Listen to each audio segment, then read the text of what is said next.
Hello.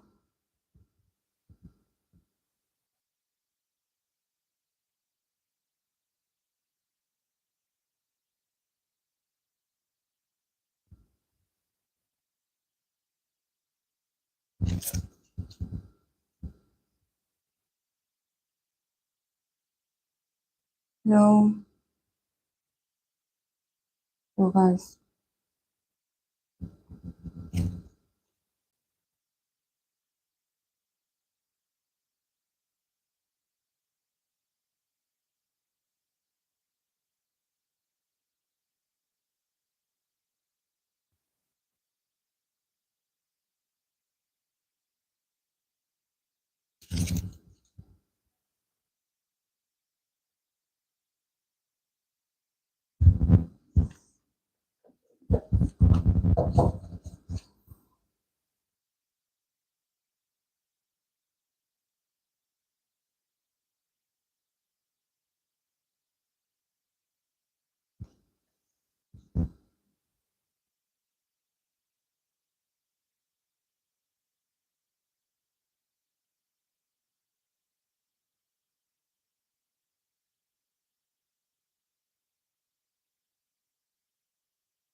Yes.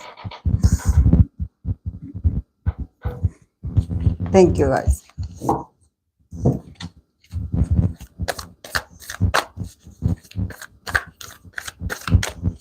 Yeah, today I forgot to put the filter, so if you see some comments, I don't know if there's no moderators around, but just don't mind certain comments.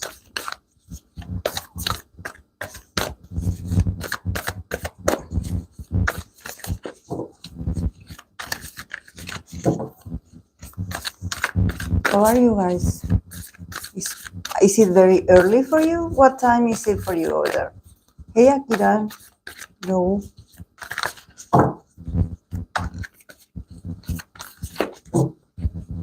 Yeah, it's very early for you. I don't know what you're doing here. It's very early. 7, yes, 7 a.m.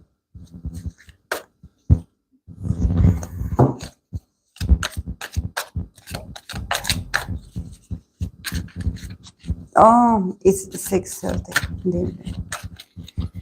Yeah, I remember when I started doing live streams, I used to do the live streams, yeah, on Sundays at this hour, 10 a.m. my time, 10 a.m. Argentinian time.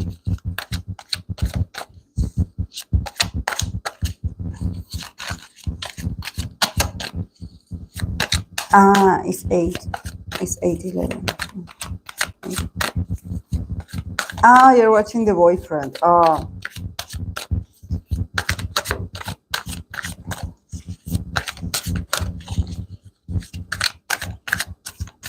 You know, The Boyfriend was okay for me. I don't know why. It's not that it was amazing or that there was something different about the concept, because it's still like, yeah, there were a bit of, exchanges of opinions. But I think that what was most interesting about The Boyfriend, it was the concept that they had to work together. They had something to do. They had to, yeah, they were in this very nice house where they would all live together, but they also had to work together. They have this coffee truck that they have to, go different places and sell coffee. So I think that that's why, for me, it was like, it's better to see them doing something productive and getting to know each other instead of just them laying around the house or sitting on the couch and just talking among themselves or behind each other's backs. You know, usually those very awkward conversations that they have.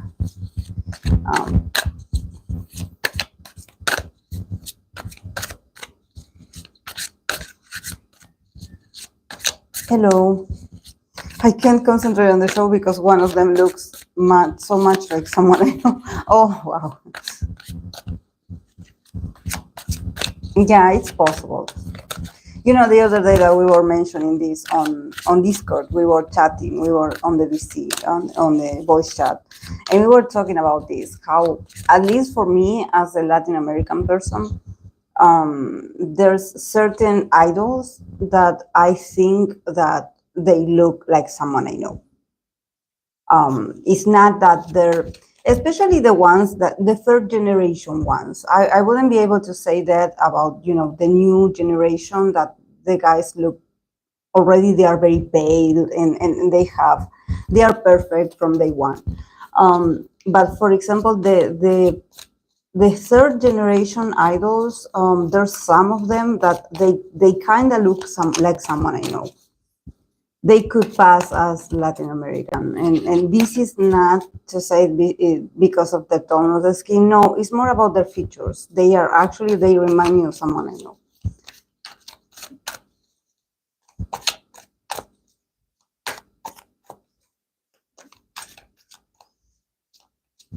I love GOT7 album. It's great. They are my faves to listen since 2014. Oh, I love it. I love GOT7. I haven't listened to the album yet, but I had been watching their performances. You know, when they had this sort of countdown for the MV, and they had these interviews. They were there's a lot of content available for GOT7, and the TikToks and the dances and everything. I'm watching everything.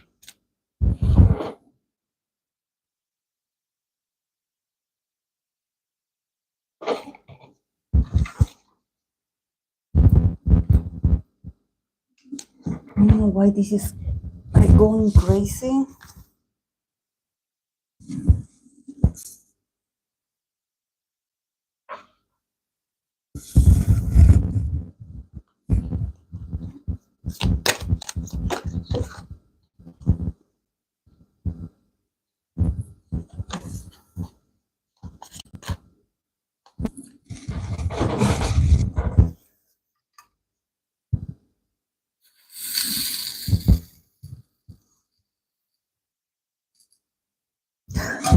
I had to I had to pour some water on it. It was throwing smoke that it wasn't very pleasant.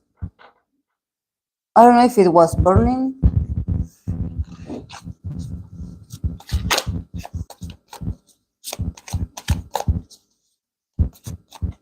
Thank you, Akira. I had to go to my hairdresser yesterday because I had to retouch my roots.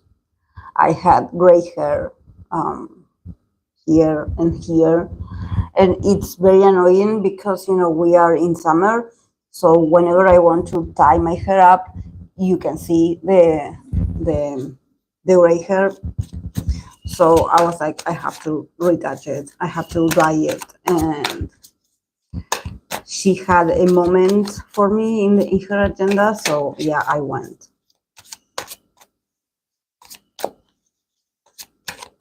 Also, I went to the dentist. I wouldn't want to say like, oh, I went and it was a waste of time. No, it wasn't. But he actually, like, I had some pain, you know. I think that I felt a sort of like as if there was something in my teeth, you know, like a very, you know, when you feel like it's so painful, it's like this sudden punch that is, you feel like your teeth is trembling or something, like it's very painful. So I was like, oh wow, maybe I have a caries, maybe there's something wrong with the teeth on this side. So I went to the dentist, and he told me that actually there's There's nothing wrong with my teeth. Actually, they are okay. And this is not the first time that it happens around this area. The other day I went also, and he was like, actually, there, everything is okay with your teeth on the side. You have a small caries, but you know, he took care of that. But he's like, there's nothing like, you know, that it can be like this strong pain that I feel in my jaw.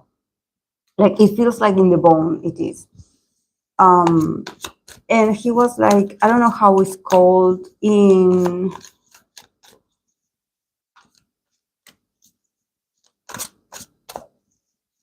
English. Is it aneurysm? Aneurysm? It's like a constant pain on the jaw, but it's not related to the teeth. It's not that there's something wrong with the tooth. It's more like a nerve thing.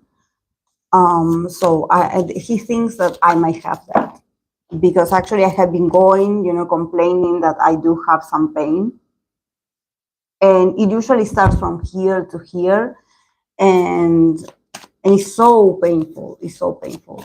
But yeah.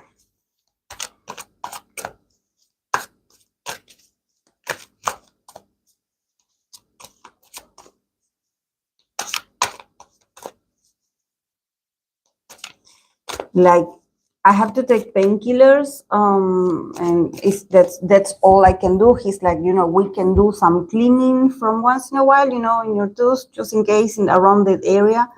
But he basically said like it's a nerve thing. It's like a brain thing. It's not that there's something wrong with the tooth.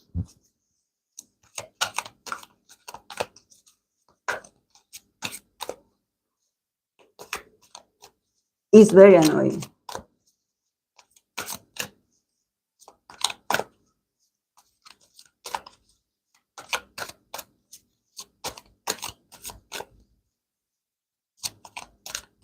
Also, I don't understand why people keep asking about idols that are in the military. I already said it. I'm not going to read for idols. Why do they keep asking for people that are in the military? I think that definitely it shows that the people that are asking, they are not part of the channel. They're not part of the community because they don't know, or either if they know, they ignore it completely. That I said, I'm not reading for an idol that is in the military. I'm not reading for their future while they're in the military. Once they're out, I can read for them. But as long as they're in there, I'm not going to read for them. This is their moment. This is their personal moment. I shouldn't be pulling cards for them. This is their moment as citizens, as men, not as entertainers. Hey, Di Marie, welcome.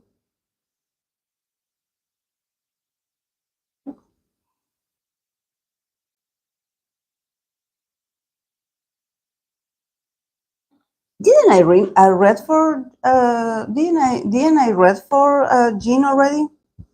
I think I did read for Jean. I think I did for the Sagittarius season. For Hobby and Rosé, Blackpink Rosé, and BTS Hobby, I'm going to post the readings on my channel this week. So yes.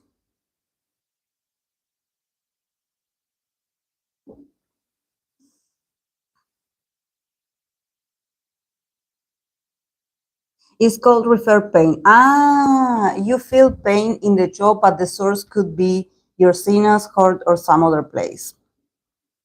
Thank you, Yashoda.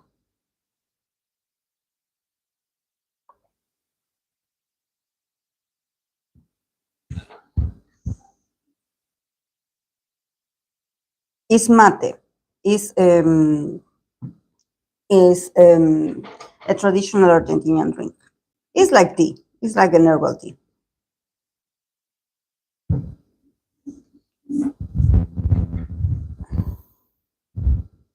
I'm a multi-stan, so I have a lot of favorite groups. The girl groups, I like all of them. For groups, boy groups, I would say I'm a citizen. I like NCT. I like ATs, The Boys, BTS, of course, um, and Hypen, TXT, almost all of them, GOT7, Monsta X. Like, I cannot say like, oh, I'm so into them that I know everything. No, probably the ones that I'm the most, like, I'm a fan is NCT, the NCT units, especially NCT 1 to 7. Yes, I do like Blackpink. I said I like all the girl groups. All the girl groups. I support all the girls that are working in that industry because, my God, you have to be strong. You have to be strong to be working in that industry as a female.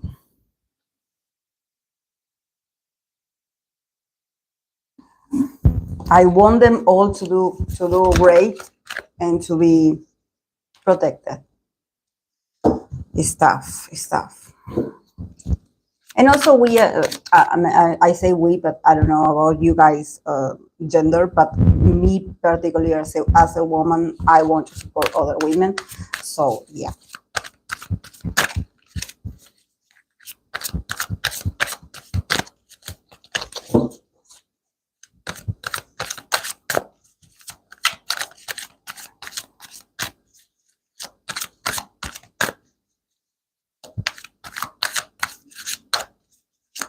Chopper bracelet I'm wearing. I think that chopper means what I think it means. So sorry, I don't know if it's hello Diana. Um, I believe chopper is what I think it is. In Spanish, it's called oh, I can think of the word now. It's called oh,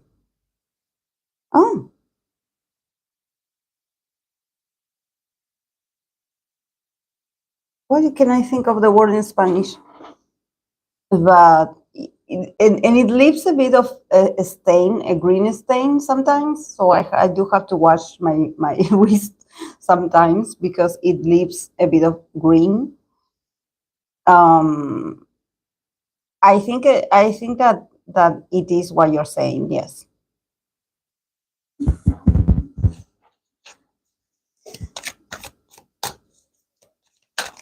Yes, we love BTS, of course, of course. It's just that because they are in the military, I don't read for idols that are in the military.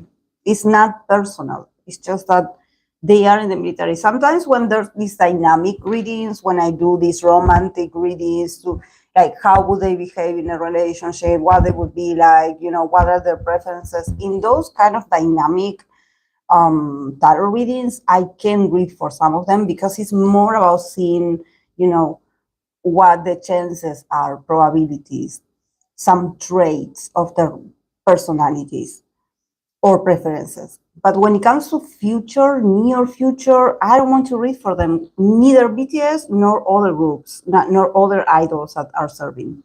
Because I think that is disrespectful. They are serving their country. Probably they are not very comfortable. They are going through a lot of things. So I think that is like, yeah, they are in there because it's their duty. We shouldn't be pulling cards for them to see, oh, yeah, how is he doing in the military? That it's not like, oh, the happiest moments. So, for me, it's like, no, I will wait when the artist is back.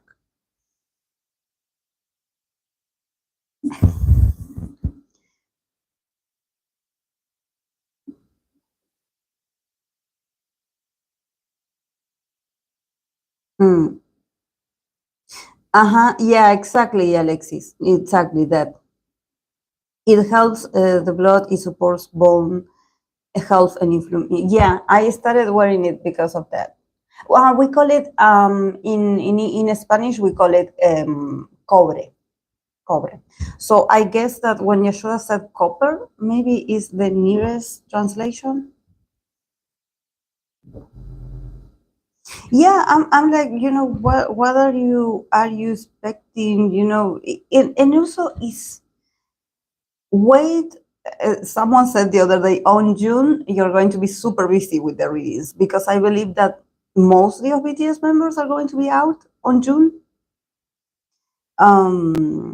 So I'm going to be reading for them. I was like, I promise you guys, as soon as they are out, I'm going to read for them. As soon as they're out. So don't worry. It's not that I'm not going to. It's just that I have respect for their energy. This is not them going as idols to the military. They are going there as citizens, as regular men. So whatever experience they have in there is personal.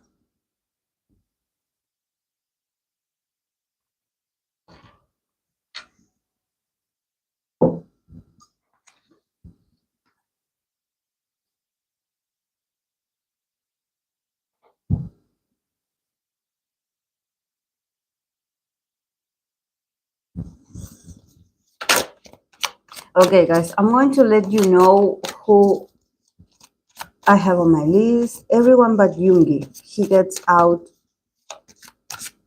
in September. Ah, really? Out in September? I thought that it was just days away. Um,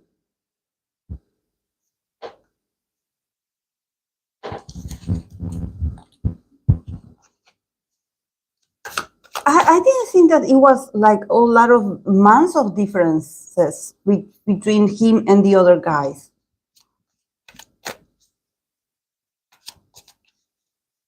I thought that it was, for example, the guys in going out in the first days of June and him getting out like on the late side of June, something like that. I didn't think that it was a lot of months, actually.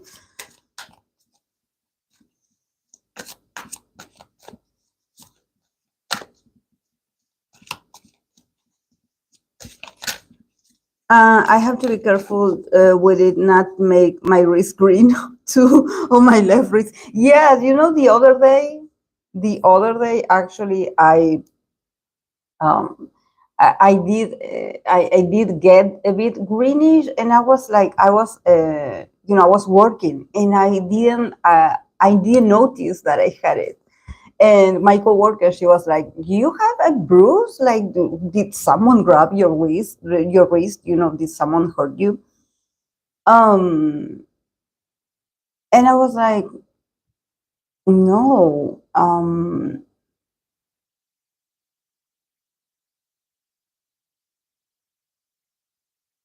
Like I had to wash it because she was thinking, "Poor girl." She was.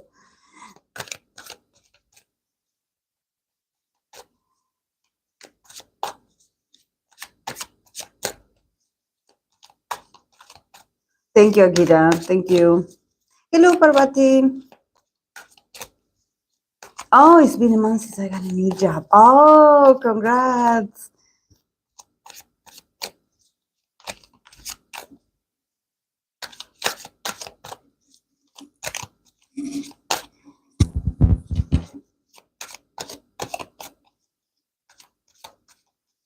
And also for the person that wanted, thank you, Akira, for because I don't want to spam.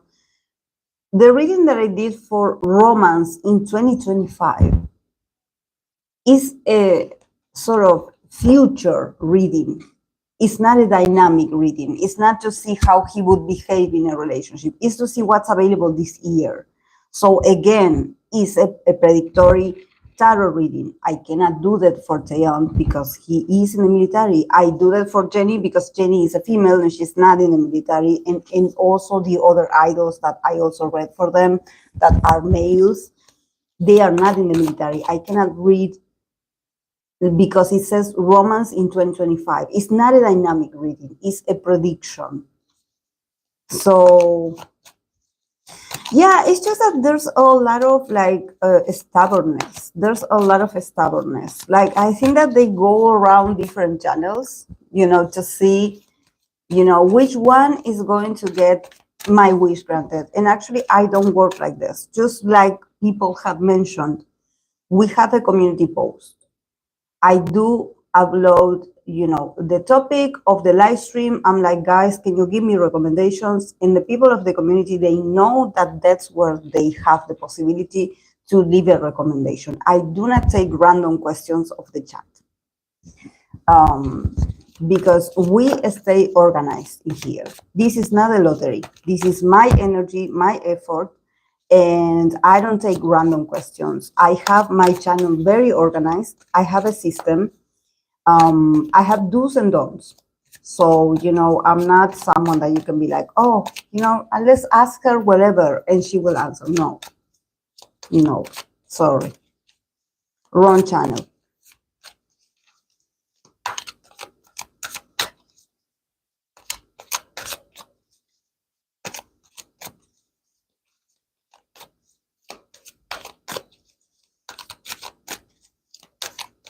And also, sorry guys that I forgot to put the filter. So,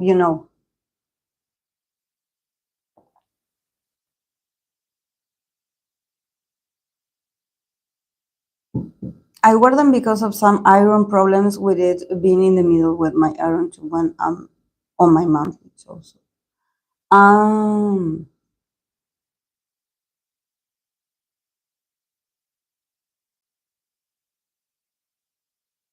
Yeah, I wear it, yeah, because I'm also low in iron.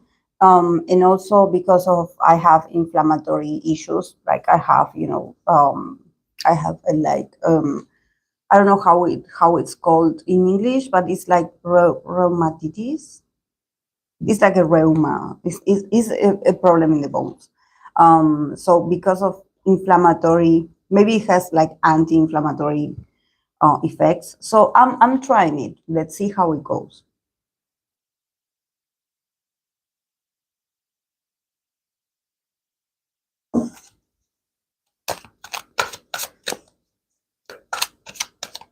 Yeah, just skip it, guys. Just keep talking about among yourselves. Like just. Yeah, rheumatitis. Thank you. Yeah, guys. I don't like to talk about health issues because honestly, since I have lupus, I have a lot. I can name you all the things that I have and the things that probably I don't have but will have eventually.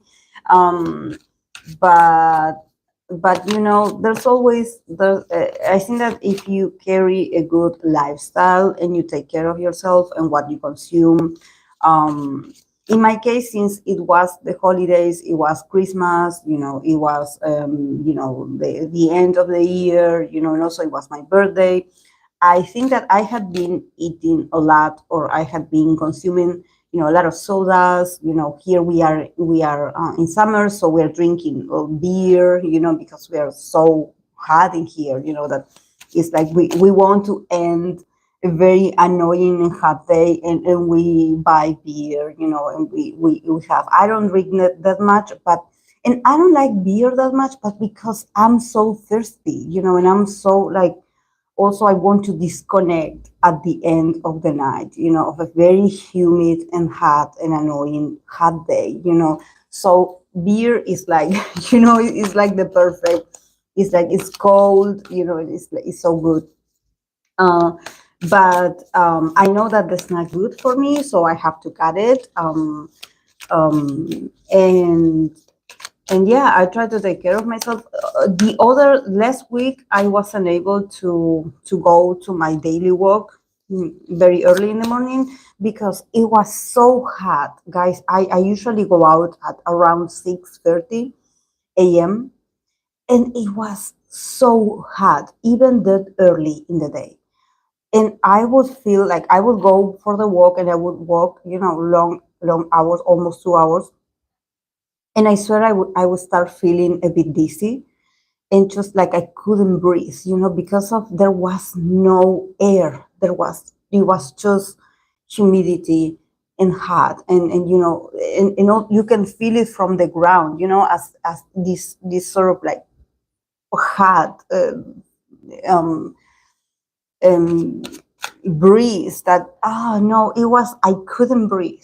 I was so, and I also noticed that I would be walking and my steps would take me longer to do the steps because I felt so heavy, because there was no air, like it was all so hot. So I was like, and the place is surrounded by a lot of trees, so oxygen there is. But I don't know, it was so hot that it was, for me, it was unbearable. So I was like, I will not go to the morning walks when there's a high temperature, because I could faint, or so yeah.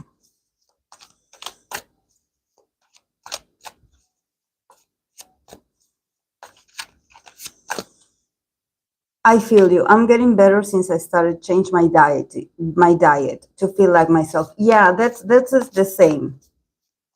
Yeah, that's the same. I feel, Alexis. For me, it's like whenever I'm consuming something that I know, because I recognize that it's not good for me, that actually, you are eating it because it's available, but it's not healthy and it's not good for you, or because everyone is having it, so you have it, like greasy food, um, or takeout, um, and and then afterwards, I feel like I'm not being myself.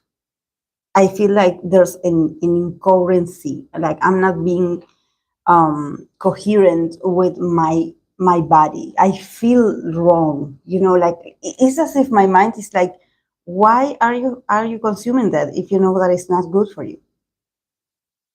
Like, normal people can have it and they're going to be fine with it, but you know that you are not normal, that your system is not normal, that your immune system is not normal. So why did you do that? Something like that. Hey, flamingos.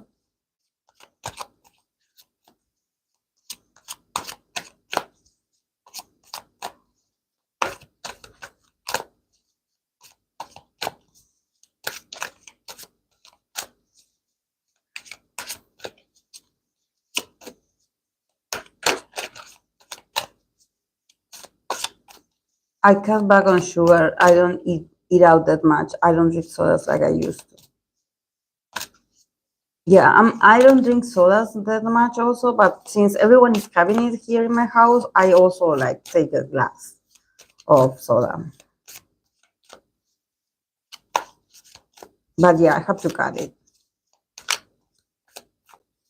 And also, talking about sugar, I have it, like I have it here because for the mate, the mate is like an herbal drink. So an herbal tea drink. So you can have it without sugar, but for me it's too strong. I cannot have mate without sugar. And I know there's people that they use honey, or I do have different sweeteners, but it makes it taste weird. I can sort of taste a bit of metallic, so I'm like, no. But the best would be to have this with no sugar.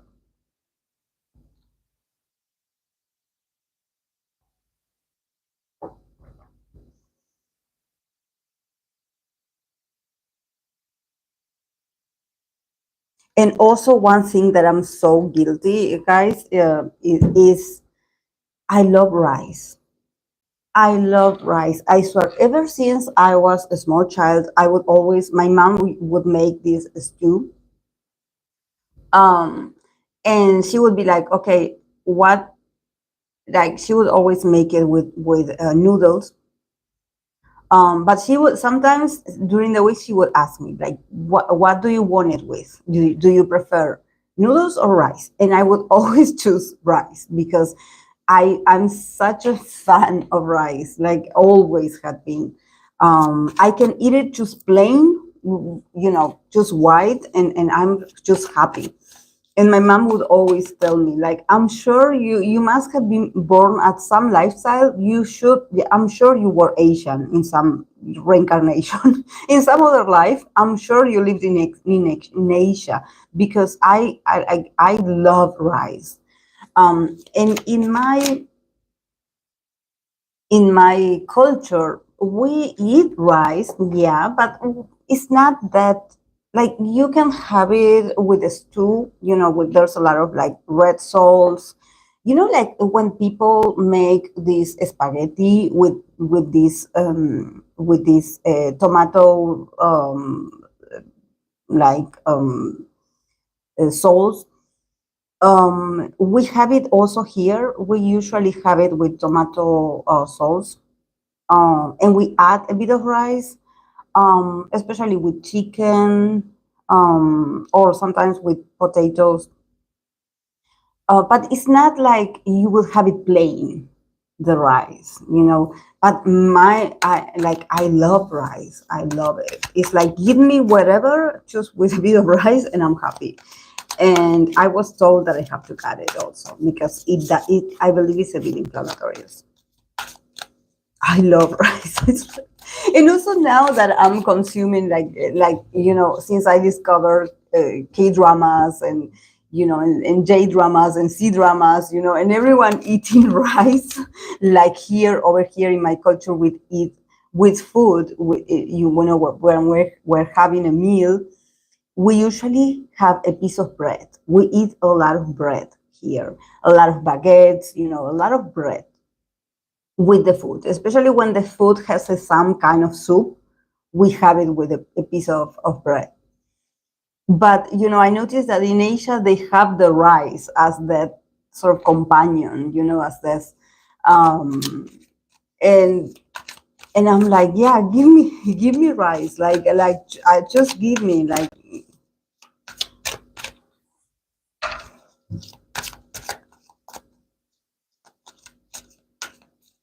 switch to brown rice.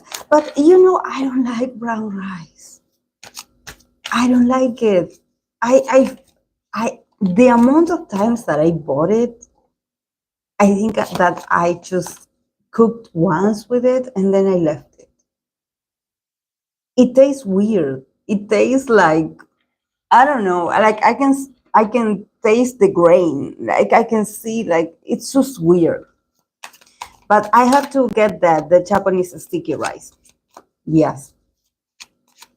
We Asian love rice. It is like oxygen for us. Yeah, that's why my mom used to make fun of me. Like, why are you so devoted to rice? Like, if you leave me choose, I would be like, no, no noodles, no noodles. Just give me rice. Because we usually have usually we have a lot of influence of European, like Spanish food, Italian food. So yeah, we usually consume a lot of noodles, like spaghetti noodles. Like there's some that we call it like tajarin, that is like also thin noodles. Then there's these ones that are like, they look like lace. They are, and also here we make, some people know how to make, like homemade noodles. My mom used to own the thing to make homemade noodles. So, but I would always be like, I want rice. I don't want noodles. We eat also the noodles that they are in the shape of bows, Thai bows. No, not Thai bows, bow ties. They look like small ribbons. Ribbon noodles. We call it moñitos here.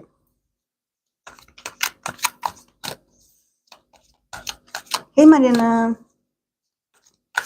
Yeah. Yeah, we do have it in the food. Yes, we do have it.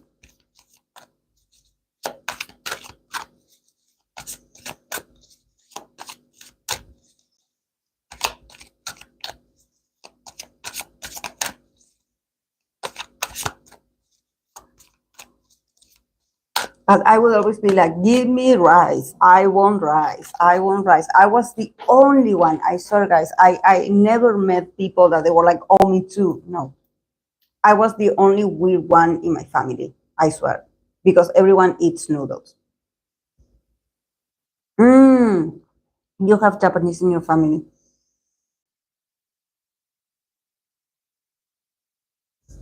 I remember because my mom had relatives in Paraguay. So when I was very young, we went over there. We spent a week over there.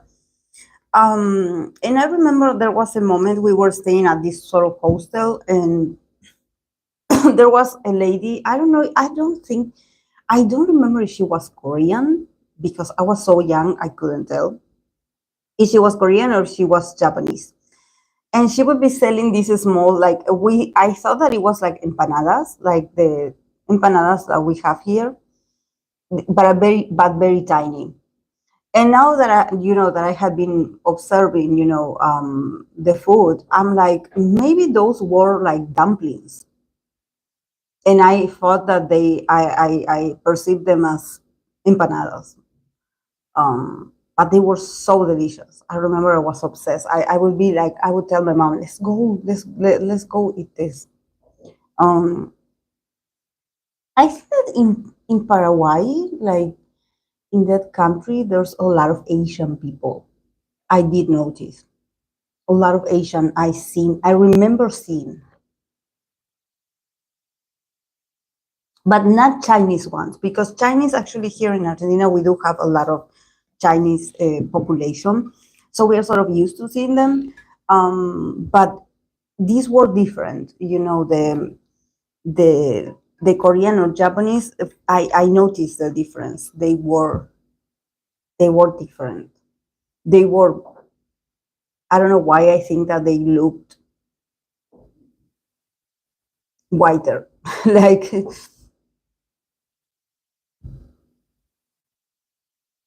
farfalle. Ah, that's bow tie pasta. Ah, farfalle. Ah.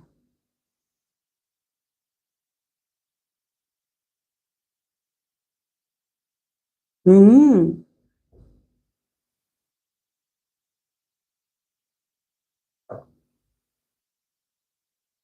My mom actually, when she was born, she was um she was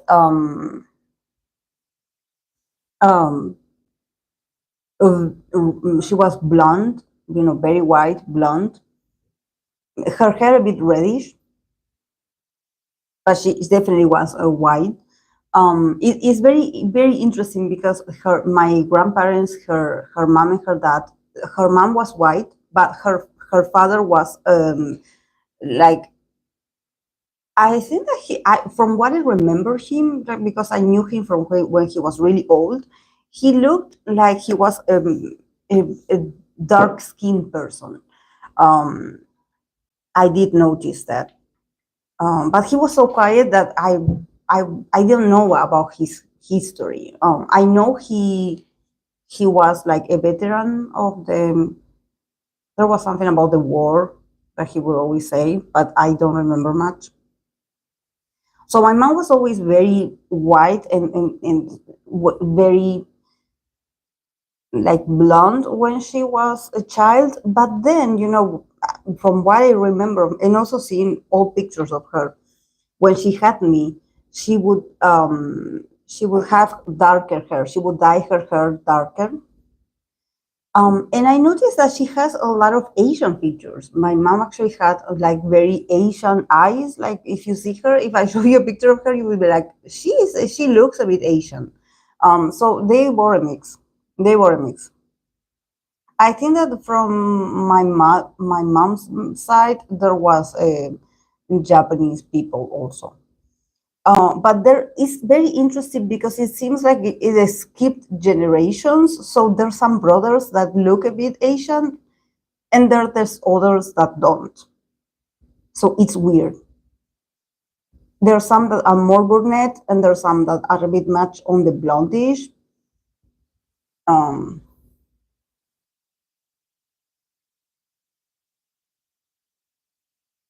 mm. Honestly, in Argentina, there's no so much Asian people or African influence.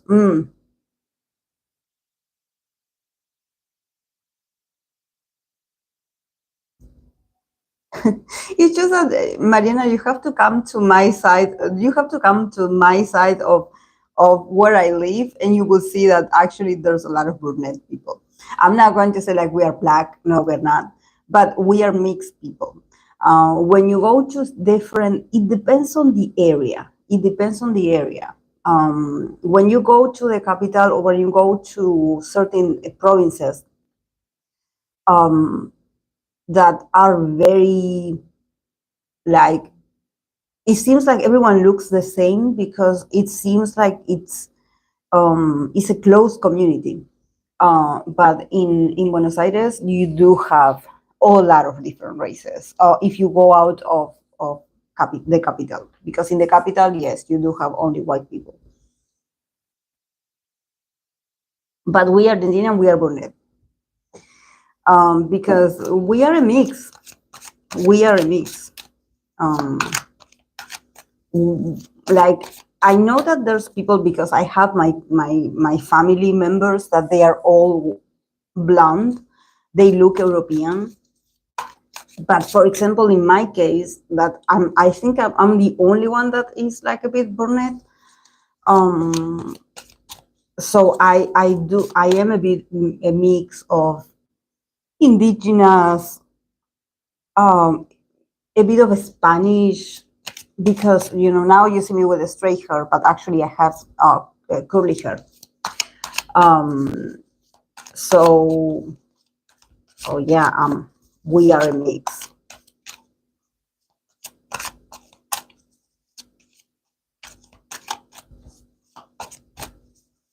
That happened to my friend. He's like quarter Korean, but the genes skip generations, and he got more of the look than that other relatives. Yes, I think that it works like this, that they skip generations, and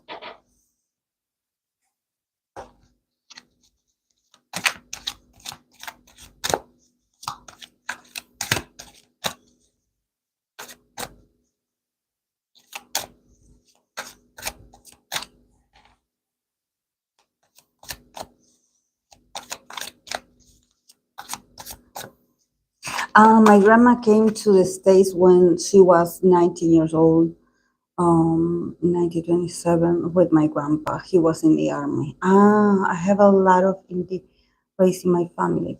Definitely Mendoza, there's so much white people. I remember the first time I went to class, I was kind of shocked how many white people was there. Oh, yes, in Mendoza, yeah, in Mendoza, everyone is blonde. Yes, Mendoza is full of white people, full of white people. Yes, and also the ones that maybe you see that they have a bit of a tan, they have tan skin, they actually are a bit blondish. So yes, because Mendoza and there's other regions.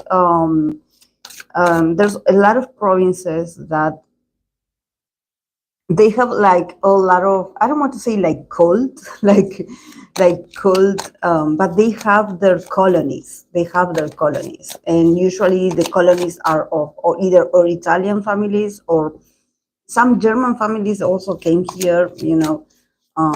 So yeah. But I think that honestly, Mariana, I think that we do have Asian communities.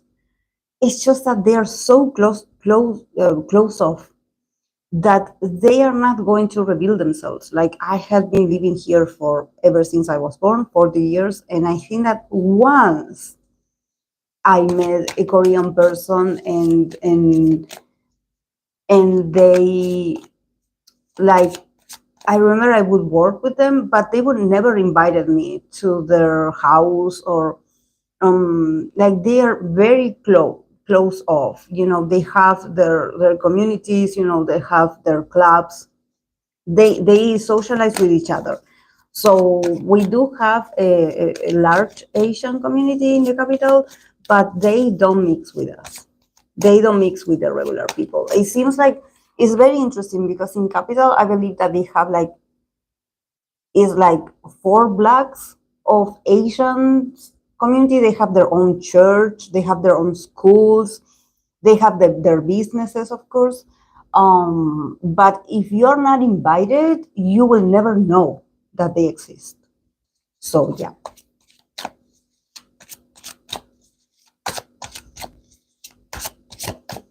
I'm Chinese, but I always get told I'm Korean or Japanese. My uncle is Japanese, so I agree with the mixed vibes. And my mom also, people say she look Korean or Japanese. Yeah, there's a lot of like mix, like you can have a bit of both.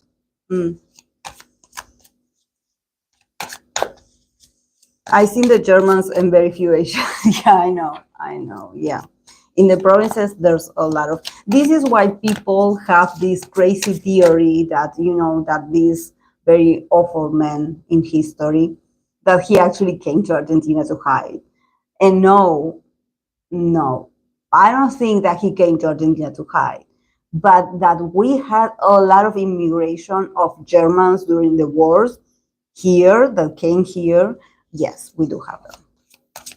Not only Germans, we have also Russian people, because my godfather is from, his side of the family is Russian, people from Ukraine, people that are Polish as well. So yeah, we were like sort of like we received a lot of Europeans, but just like everything in Latin America, we initially there were indigenous people. And that's the reality. There were Indians here, like not Indians. We say Indians. We call Aborigine people. We call it Indians here. But I know that in English, Indian is a race, is a different race. But we call them Indians in Spanish. But we are a very like, yeah. There were a lot of Aborigines here. Yeah, that's part of our history of how everything was made, initially. Then the Europeans came. Yeah.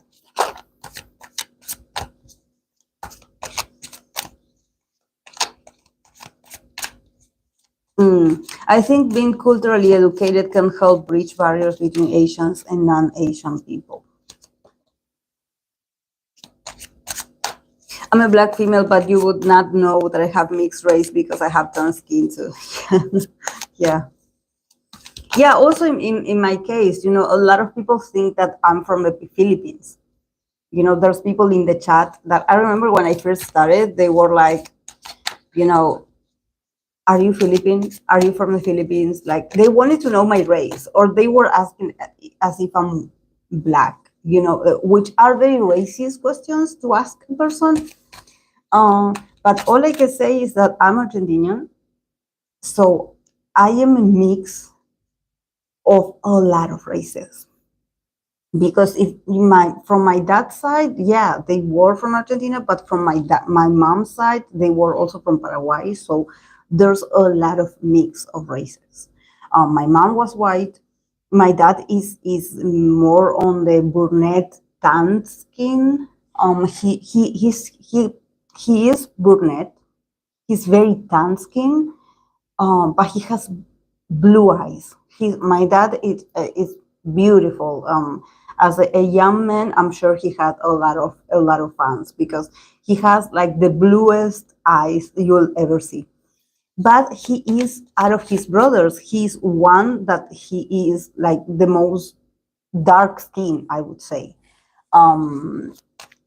He's not white. And he has a strong features, like a strong nose, full lips, but he has blue eyes. And my mom was just,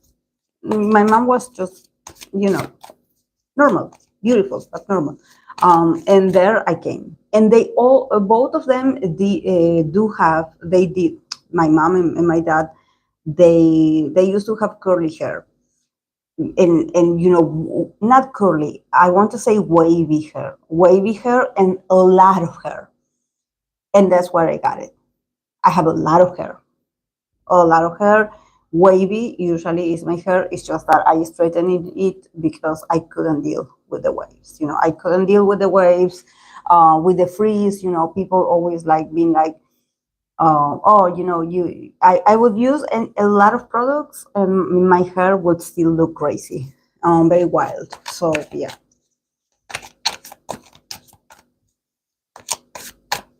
I would say you look very Spanish. Yeah, yeah, I know. But for the Spanish people, I don't look Spanish. For the Spanish people, I look indigenous, I would say.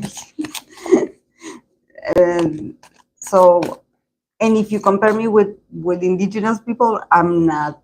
I'm more on the Spanish side. But I think that I would look more Spanish if I had my original hair. That is curly. If I had my original hair, you would actually see me.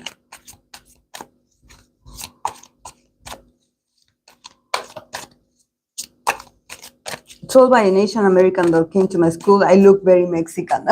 I love Mexican people. I think that I would be like, if you ask me in what community would you feel like you belong, I think that I would say like Mexican. If I would go to Mexico, I would feel very like I could, be in the middle of them. Because actually, I think that I do, it depends on my style. I kind of look indigenous. So, I think that I know in Mexico there's white people. I know it. Because I have Mexican friends and they are also very Spanish looking like. But I would be like, if I want to go to Mexico or Brazil also, because Brazil has white people as well. But if there's like, um, African descendant people, like I would also feel very, very comfortable because it seems like, I don't know about the other Latin countries because I'm not an expert. I haven't left my country, so I don't know. But I think that from what I noticed, Brazilian, Mexican people are more like my style of people, more loving and cheerful, and we laugh at whatever, and we are loud, um, and we don't mention other people's skin color. It's like the more mixed you are, the more lovely you are. I think that I never, like the time I met Brazilian women, they are so full of energy, and also they celebrate so much women's beauty and also originality. So when they see you and they see that you are like, you have your own style, they're like, that looks amazing on you. Oh, you're so pretty. But with that spontaneity that you definitely feel like they mean it. So I love that. I love that. Like, that wherever I would go to that place, I would feel like, yeah, I'm a mix. You cannot tell how much percent of what race I have. I could have different. I could have a lot.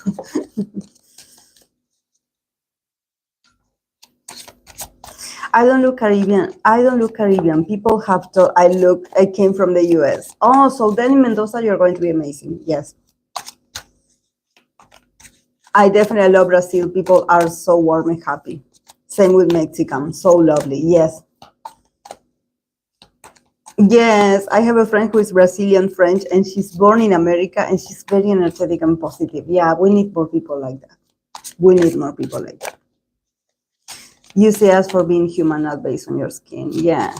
No, I never done it. I wanted to drag Laura. I wanted to, but I think that it's very expensive actually to get it done.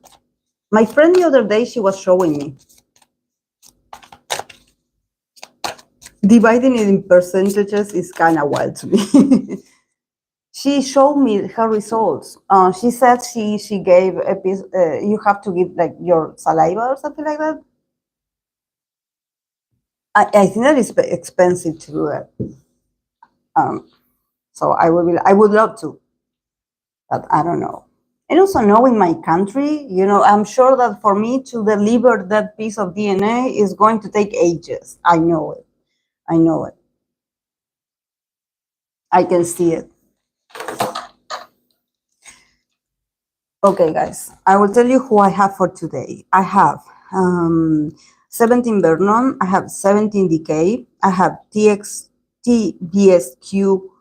I was going to say TXT, but it's TVXQ Juno. I have TXT Taehyun, Japanese singer Natori, twice Jihyo, this Bridgerton actor Luke Newton, that he is in Aquarius. So yeah, NCT Johnny and Kim Jaejoong.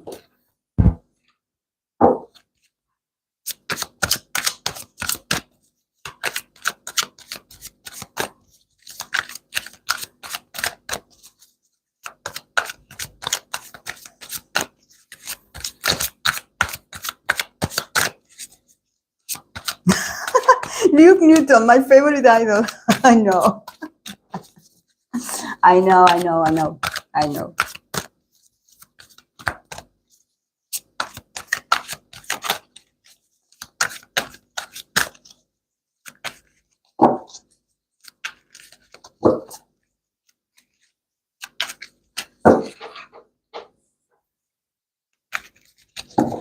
Yeah, I know. That's why I took it. Mm.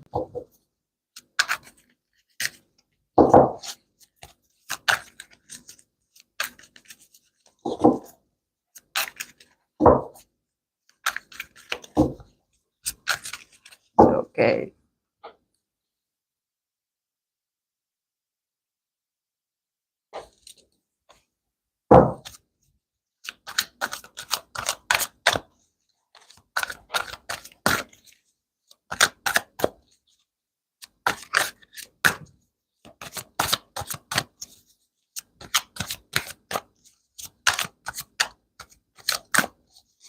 Okay, let's go with 17, Vernon.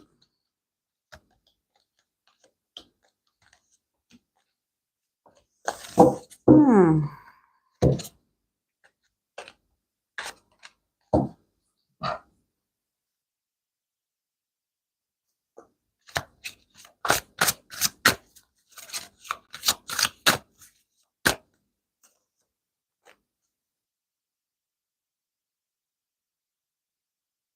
The names. Let's see.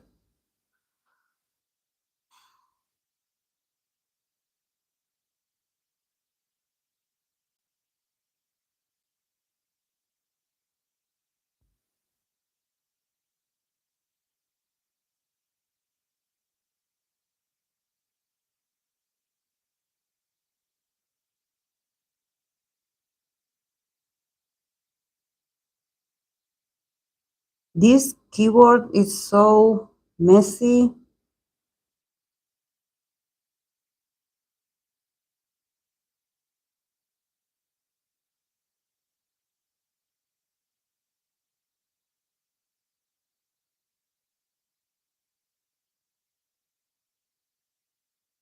Hmm.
Yeah, this is actually I don't use it that much because I cannot see it as much. There's not much light here, so I can sometimes it's a bit dark and I cannot see much. Um, but yeah, it's the heaven and earth tarot. That's why I don't use it, because, and also because I'm a very color based tarot reader, and also because the tarot readings, not the tarot readings, a tarot, especially the Rider White and the Marsella tarot decks, the original ones, they were made with a specific palette of colors. The colors have meanings. So in this case, this one is pretty, is Rider White based, Rider White Smith. But when they change the colors, when they change certain things to sort of appeal an aesthetic and everything, yeah, it's cool because it is from the author's perspective. But for me, I prefer the original ones because for me the colors have meanings. And so in this one, yeah, it is cool. It's a cool deck, but it's too dark. Like there's something about the palettes, the like the darkness in it, that I think that it's like it's not that inspiring. For me, it's like I'm not looking at it and I'm like, whoa, I see energy. No, I feel it like it's a bit, it is different, but it's pretty. Yeah, and I have to use it because I have it. So yes, I'm going to change.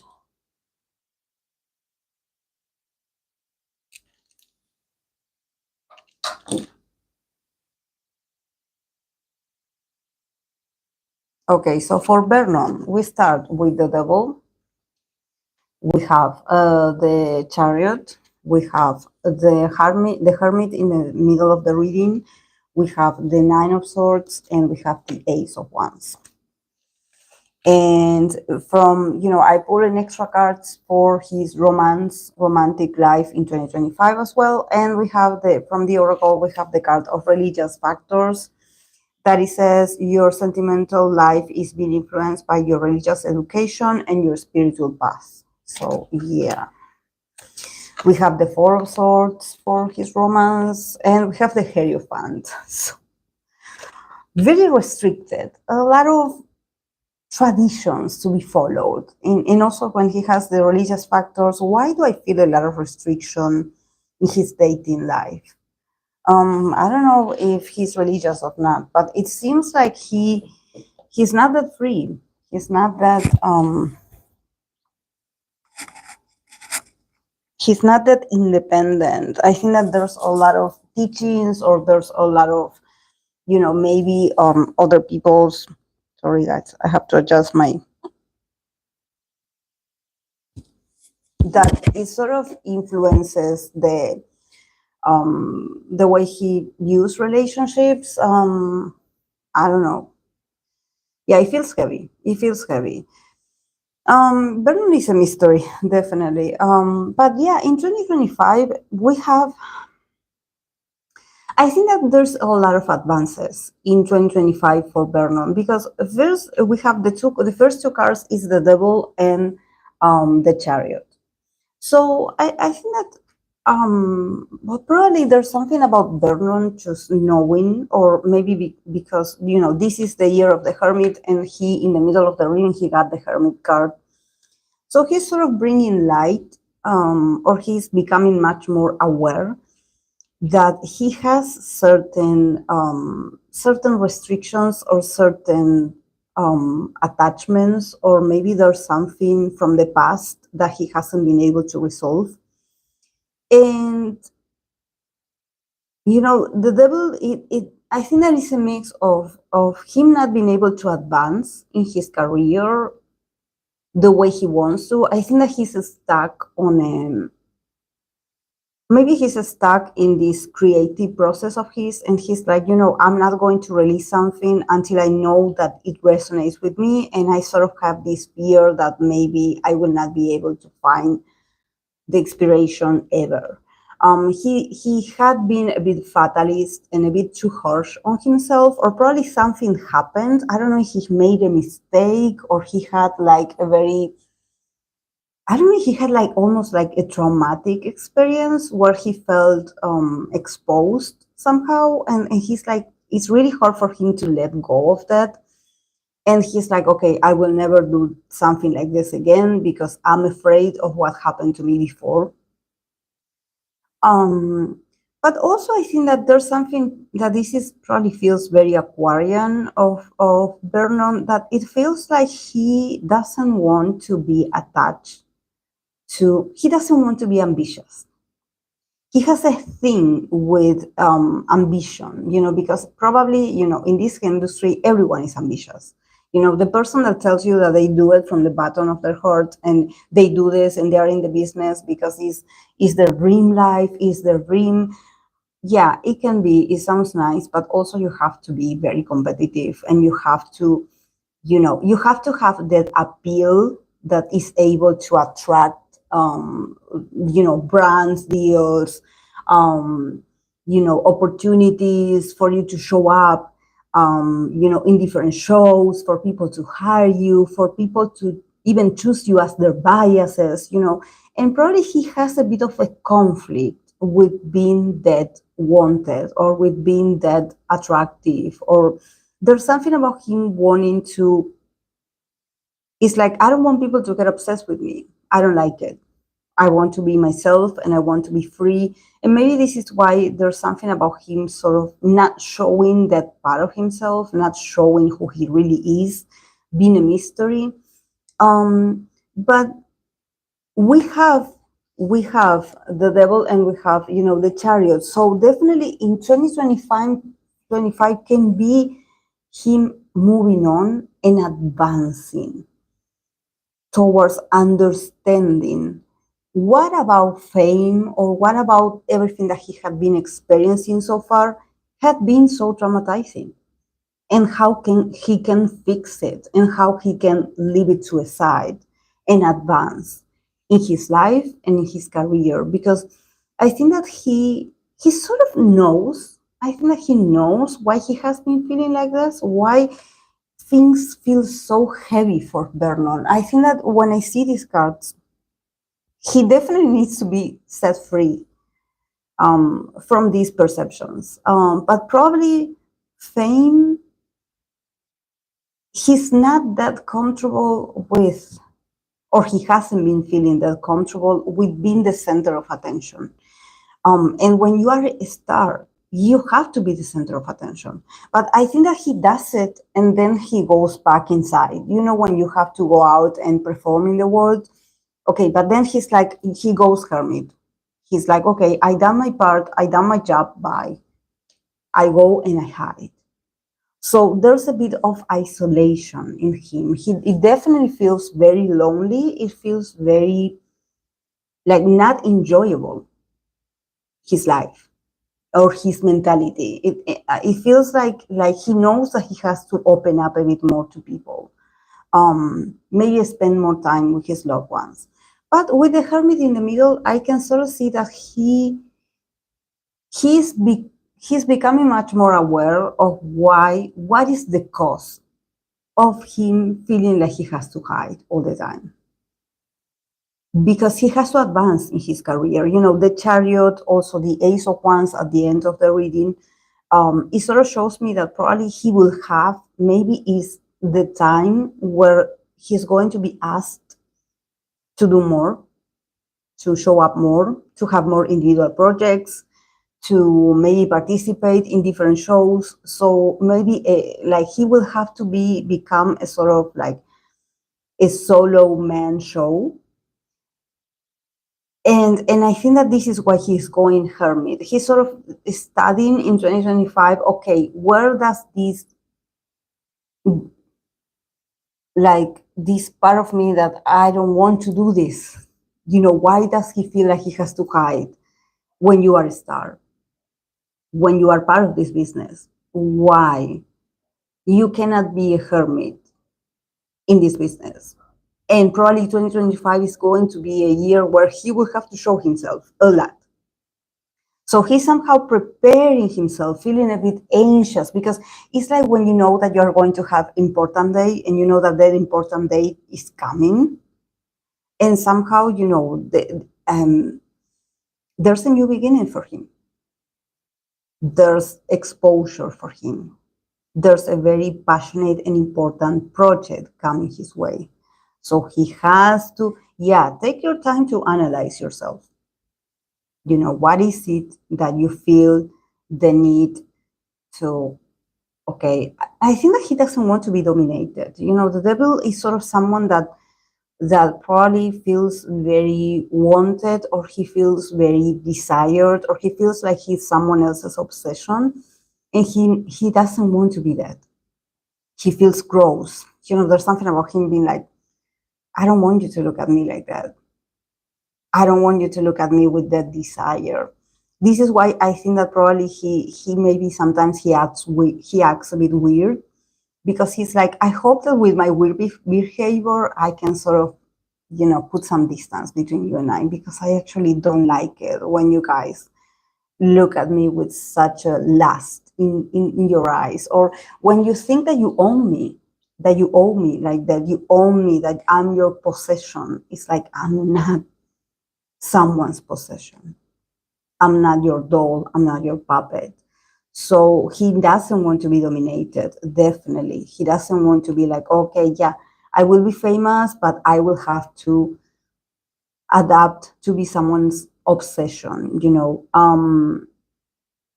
It's definitely, he will go through a lot of nightmares. I would say. When someone calls you, like, is he enlisting? First of all, I want to ask if he is enlisting, because I don't see a hiatus here. I don't think that he will have to enlist. But definitely there's a new beginning. There's something new that is coming, that is positive, but also that is like, there's no way back once you enter this new stage. There's no way back. It's like, once you start this journey, you cannot back down, because it's going to be important. It's going to be huge. And I think that it's going to be a success. But why do I feel like he sabotages himself? Like, he is so against being successful. He would prefer to not draw that much attention to himself.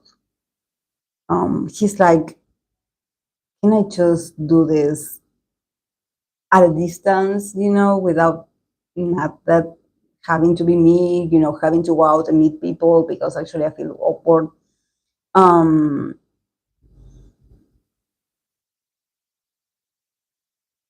Is he enlisting? Does someone know? Because I don't see it. But, he's waiting for something. He's waiting for something. He's waiting for something. And he's like, He's like, oh no. He's like, oh no.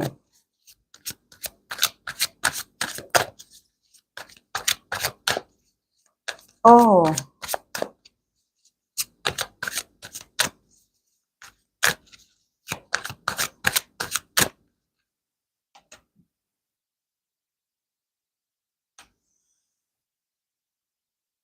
I mean, he got the fool. I tried to clarify this Ace of Wands, and he got the fool. So there could be, I don't think that, no, I think that is like a new beginning. I think that is, I don't see military vibes. I don't think that is military vibes, but it's definitely this crazy project, or this that it feels very wild and original. But he's like, I don't know if I'm ready to be wild and original. But definitely there's something coming that he's so afraid of. So afraid of. Because he's like, I know that once I do this, my life is going to change. He prefers the anonymatus, I would say. He would prefer something, not to be in the spotlight. But probably, there's something about him always being the center of attention. He definitely went through this, experienced this. This is a member that probably he always got the attention, but for him, it's like I never asked to be someone's favorite, but somehow I got it, and I don't understand. I don't want it. Like, there's other people here that maybe want it. Go and talk to them. He's giving us to go on singles infer. Yeah, and also, yeah, for me, it feels like solo project. For me, it feels like solo project. Like, it's like, yeah, it's you being a soloist. It's like you go, only you. They want you. So it's going to be only you. Yeah, and about his love life, religious factors, the Four of Swords, the Hierophant. No, no. I think that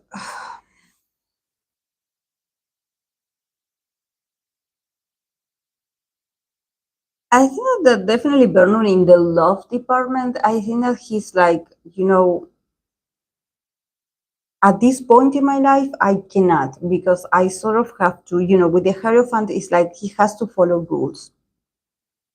Um, and he probably wants a very organized life in 2025.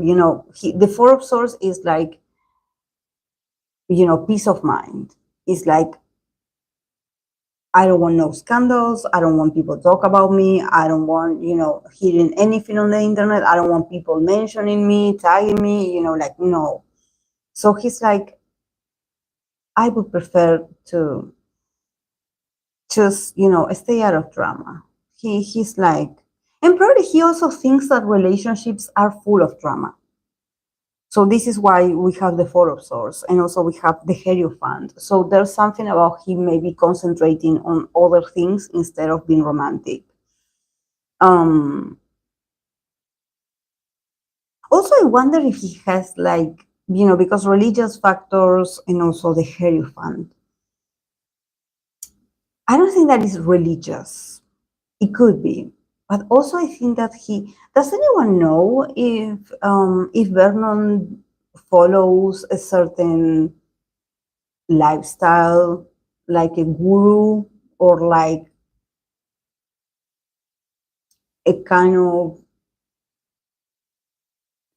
science, I would say, a philosophy, um, that is very rational, I would say, not crazy cult, but it's very also narrow. The group is also very reserved. This is why we have the hermit in the middle, because he's so studying himself and studying the reason why maybe he struggles so much with advancing or with success. There's something with Vernon sort of being a bit against success. He sort of sabotages himself because he's like, I don't want to be that famous. Just leave me here. I want a normal life.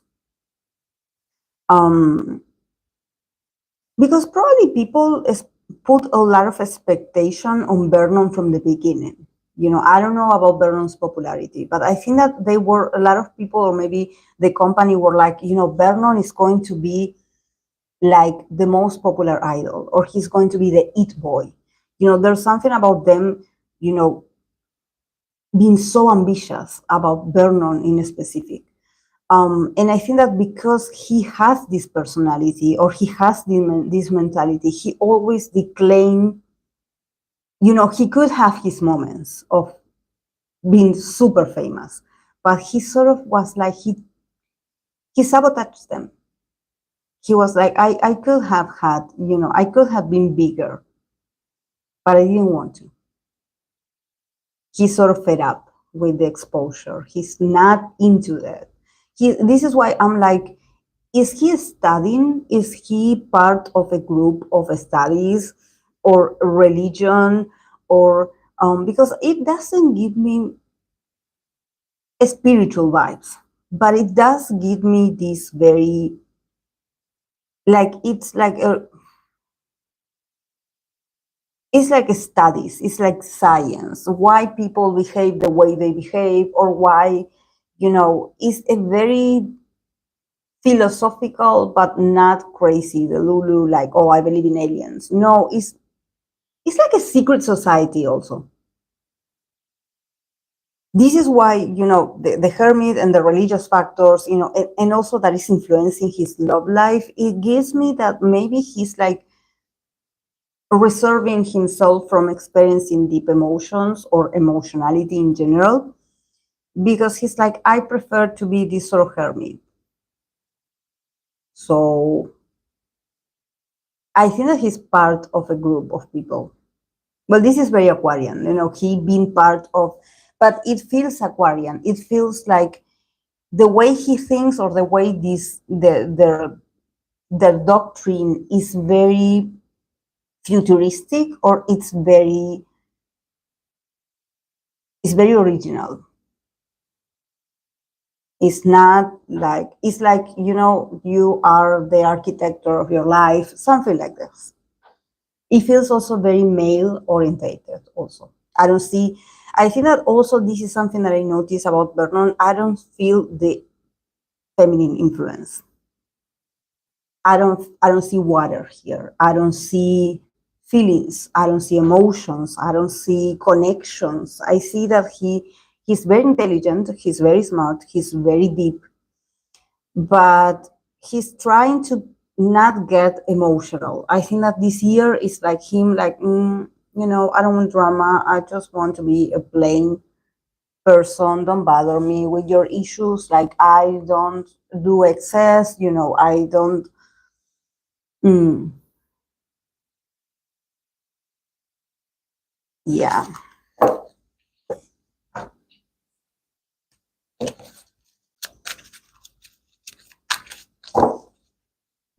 Also, guys, let me know when this mic turns off. Initially, I was going to put on this one, but you know that this one has the issue that whenever I plug in there, then when I want to press certain options in the phone, it sort of goes everywhere, and it doesn't let me, like, it seems like it affects the touch of the screen, because it takes me like everywhere.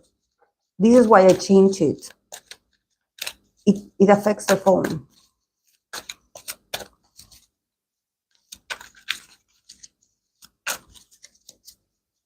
I think he was even more popular than Mingyu, but then I always wonder why he never became more popular outside of 17.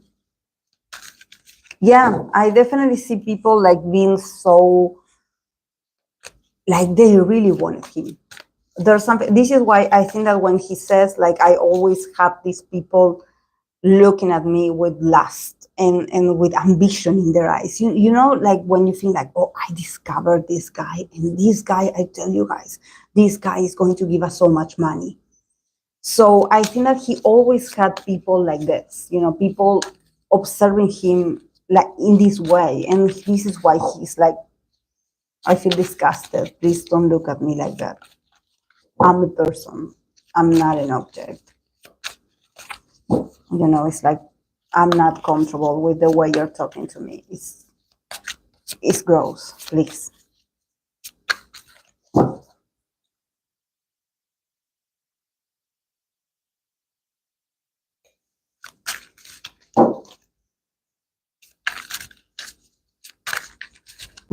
Yes.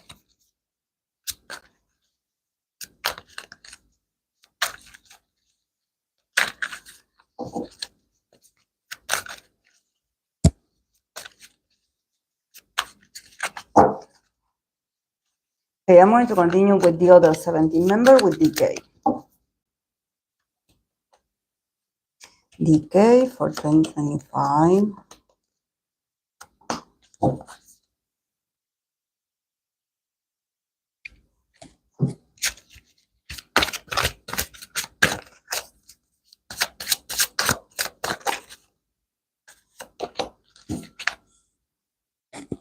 Ah, DK is so lovely. He's a very affectionate guy. I can see it. Mm. Okay, for DK, we have Five of Swords. We have the King of Wands. We have the Ten of Swords in the middle, Four of Wands, and we have the Six of Swords. A lot of swords. Like, what is going on with 17 members? Like, hmm. Okay, for his romance life, we have romantic life, we have make the effort. It says, great love is, huh? Great love is to work, is work towards making decisions than, what does it say? It's so bad translated.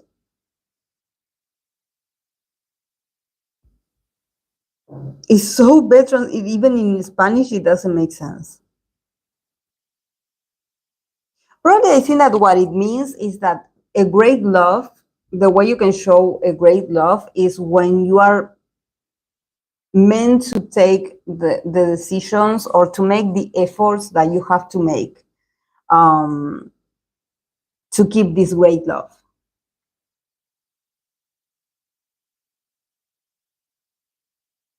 And we have the King of Pentacles and we have the Ten of Wands.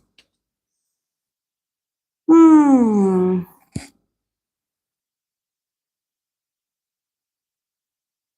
Definitely, I think that he feels, he got two tens. I think that definitely for DK, it's a very heavy year. It's a very heavy year. I wonder if he's going to enlist at the end of the year. Because there's something about him shining so much on his own, but um, there's a lot of, I would say there's a lot of, like, there's something about DK having to have his moment, but he has to fight other people to get this. He has a lot of kings, so definitely DK is a very confident person, I would say. He's very confident of his own passion. He's very passionate about his craft. He knows he's talented, he's amazing. Probably he has a lot of a stage presence, or he has just a lot of charisma, and we have the Five of Swords and the King of Wands. So there's something about him. He's like, for me to get this opportunity, for me and the guys, or for me, for myself, I have to fight a lot of people, or I have to have a lot of arguments. Definitely, he's like, I am a King of Wands. I have this, it gives me Leo energy. But he's very showy, he's very expressive. He also has a lot of pride in himself. But he's like, I had to be like this. I have to show up like this with all this energy and with all this willpower, because otherwise people will run you over. And when I say people, I think that it means maybe higher ups, or maybe there's other business people, that he's like, I had to be more proactive to get the projects that we have today or that we are going to have in 2025, because otherwise they would forget about us. So I had to be this even exaggerated, ego-driven character. It seems like he sort of gets into a character to sort of scare off certain people. To be like, you promised that we would have this project, but you have been delaying it. So hello, here I am again. I'm going to ask you, do you have something for us? Him being a bit like pushy, because he's like, otherwise they would forget about us. So I sort of see him taking the lead. I see him like a leader almost, like him really like getting very active this year and being like, there's these things that we were meant to release, or maybe it took a while for us to get it, because actually I had to remind them that we were supposed to release this or to work on this. um with the Ten of Swords, definitely he's like, I feel very tired. or I feel he mentally, he feels very, he doesn't externalize it, but probably, I don't know, does he get a lot of criticism? Or, does he have like a specific people that send negative messages to him? Because he's like, I'm so done. I'm so done. I think that he's a very energetic man, and definitely he's putting on this brave energy. It seems almost like a character, like um, it's too like as if he's like a very optimistic person on purpose, because he's like, I have to put on this mask, or I have to show up like this, because honestly, I feel like this. I feel like I'm running out of ideas, or I'm running out of energy. Definitely, it's not easy for me. It's not easy. But he's so positive. He's so positive. And also we have the Four of Wands and we have the Six of Swords. So he's like, at the end, I just want us to accomplish what we have to accomplish, to celebrate with the fans, to have a good time with the fans. I want to have like a party, a reunion with the fans, and I want to move on. He definitely, in 2025, he's going to be able to liberate himself from this weight of having to be this very energetic person, but this very optimistic person. But he's like, I feel defeated sometimes. There's a lot of things that has been going on with us or with me. He's tired. He's tired, definitely, but he will not lose. He will not lose.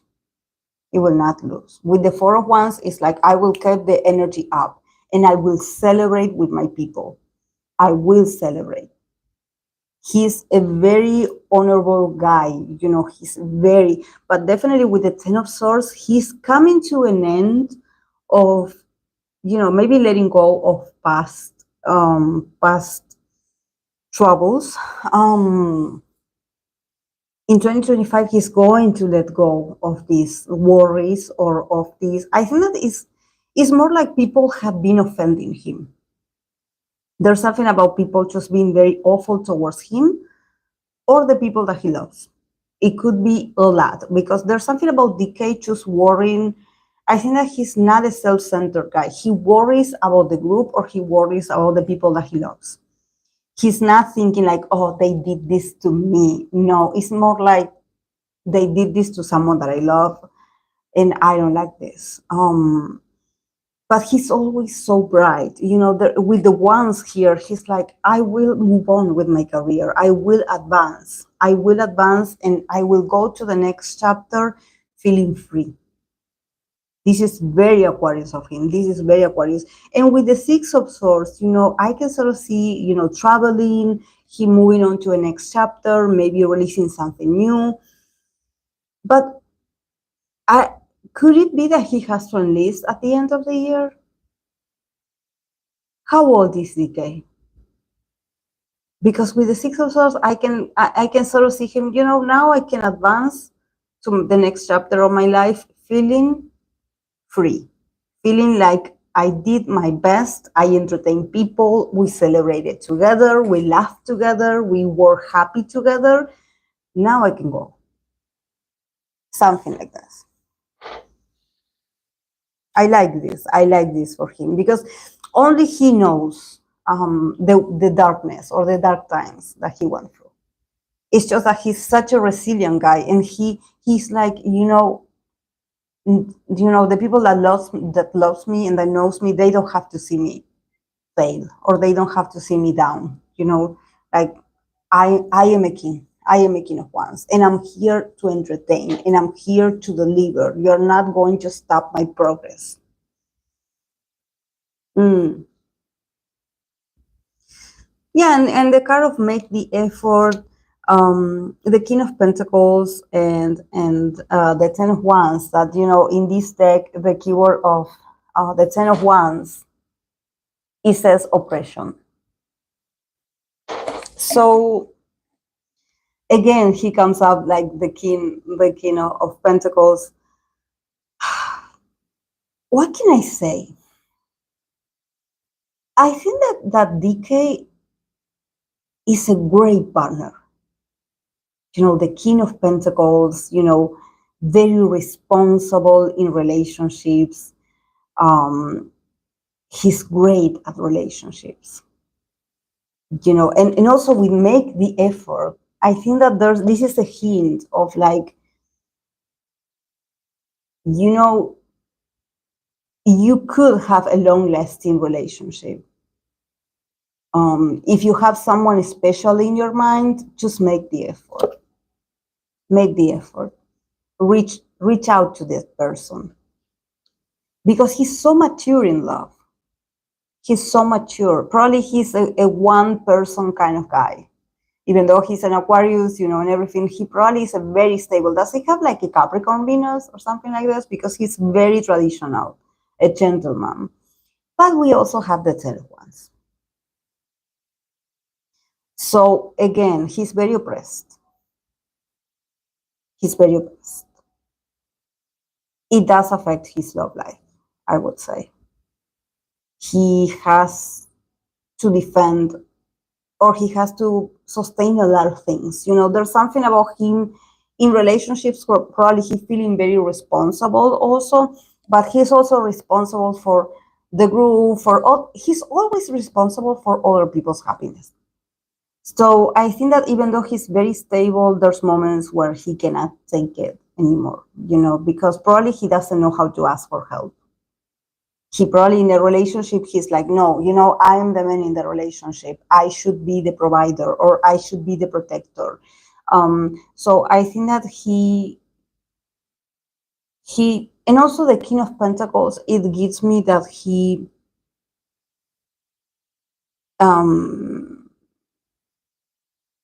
has to be stable for everyone. So maybe, he's a bit dispersed emotionally, I would say. He has a strong sense of duty.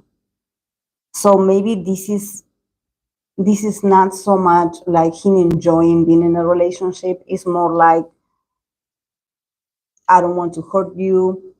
I know being with me can be a lot. There's something with the King of Pentacles that also shows his popularity, his fame. He is a very important man. A businessman, even, I would say. I don't know if DK has a business, but I can see a lot of prosperity in DK. And I think that maybe, for him, he's like, whoever I am in a relationship with, I am a sort of burden for that person. Because I shine too much, because I'm so exposed. So, I don't want to be a burden for that person. This is why I don't make the effort, or I stay away, or I don't say anything, because I know I can affect them. Because he shines so much, or maybe he's very busy also. There's something about the King of Pentacles is someone that, this is why I'm like, does he have businesses besides being an idol? Because he seems very prosperous. But also in love, he's a very faithful man. So, but he's like, being with me is hard, is tough. Is tough.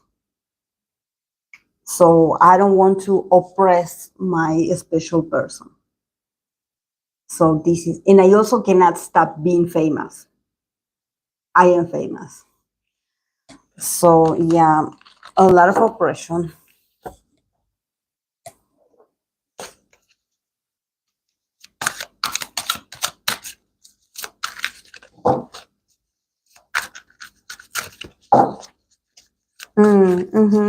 Yes, exactly. People pleaser are very hard to protect themselves. Yeah.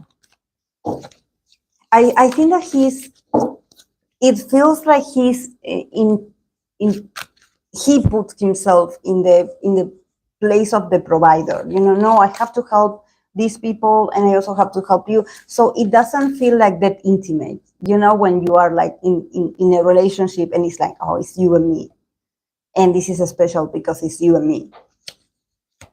It's more like, yeah, is I have you, that I have to protect you, and I have to protect my people, and I have to protect my family, and I have to protect my friends, and I have, you know, it seems like there's a lot of people in his life, you know, and he will not, he wants to be like, you know, the good man, like, he really is a good guy. He takes the commitment very, you know, very strongly, but he also knows that he's very famous. So he's like, you know, I feel oppressed. I cannot stop being who I am, and yeah. So yeah.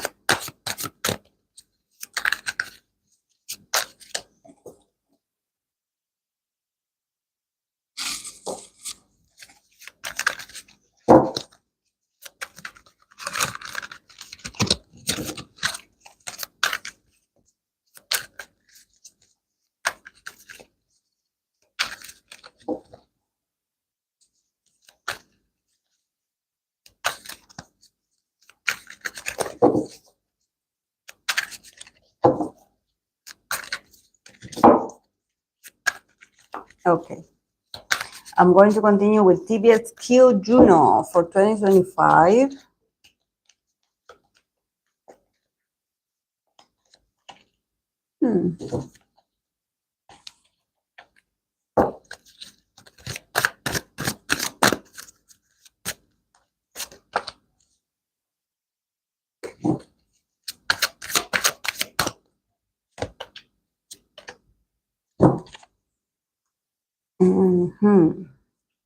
Okay, for TVSQ Juno, we have the Four of Swords, Temperance, Nine of Wands in the middle. We have the Seven of Pentacles, and we have the Chariot. And for his romantic life, we have from the Oracle, we have the card of calling your soulmate. And then we have, you know, the High Priestess, but in reverse. And we have the Three of Wands.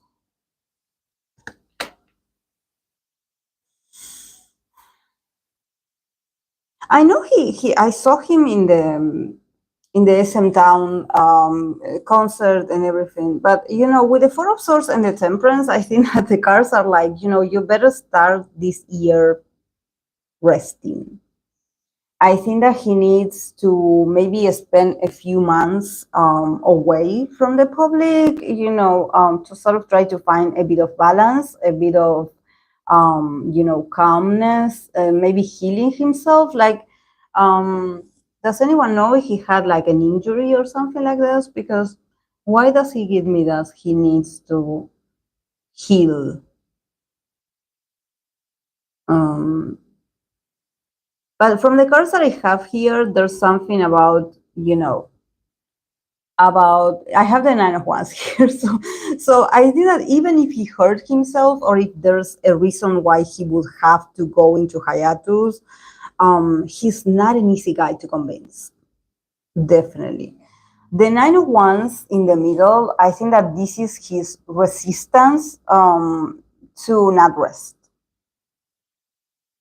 He is, this year, he's going to show up a bit stubborn, you know, just showing up anyways, even if he's tired, even if he has certain issues. I don't see issues, honestly, but I think that the cards, sorry guys, I'm back. The Four of Swords and the Temperance, there's something about the cards being like, you know, you need to chill a bit, you know, you need to slow down a bit. The Nine of Wands also gives me like, does the audience have an issue with him? Could it be that the audience have like, because the Nine of Wands is like, you know, I know you guys don't want me here, but I will stand here anyways. You know, like I survived. Like this looks like Jon Snow of Game of Thrones, actually. But it's like, you guys thought that you that you thought that I was gone for good, but no, here I am. There's something about him defeating the haters, or it's just that it seems like he has to put a lot of effort, like to or energy to stay. I think that a lot of people actually don't want him. Like I don't think that the fans, but there's something about maybe the company being like, why don't you go on vacation? Or why don't you take a break? Or why don't you, go here? And he's like, no, no, no, I'm busy. I have things to do. So I see him, very stubbornly, just, you know, it- it's appearing. And also, this card, the keyword here is says secret strengths. Secret strengths. So it's like him making a comeback, even when people are like, no, he's not going to come back because I don't know, he had to go into hiatus. So we will not be seeing him this year. No, he will show up. He will show up.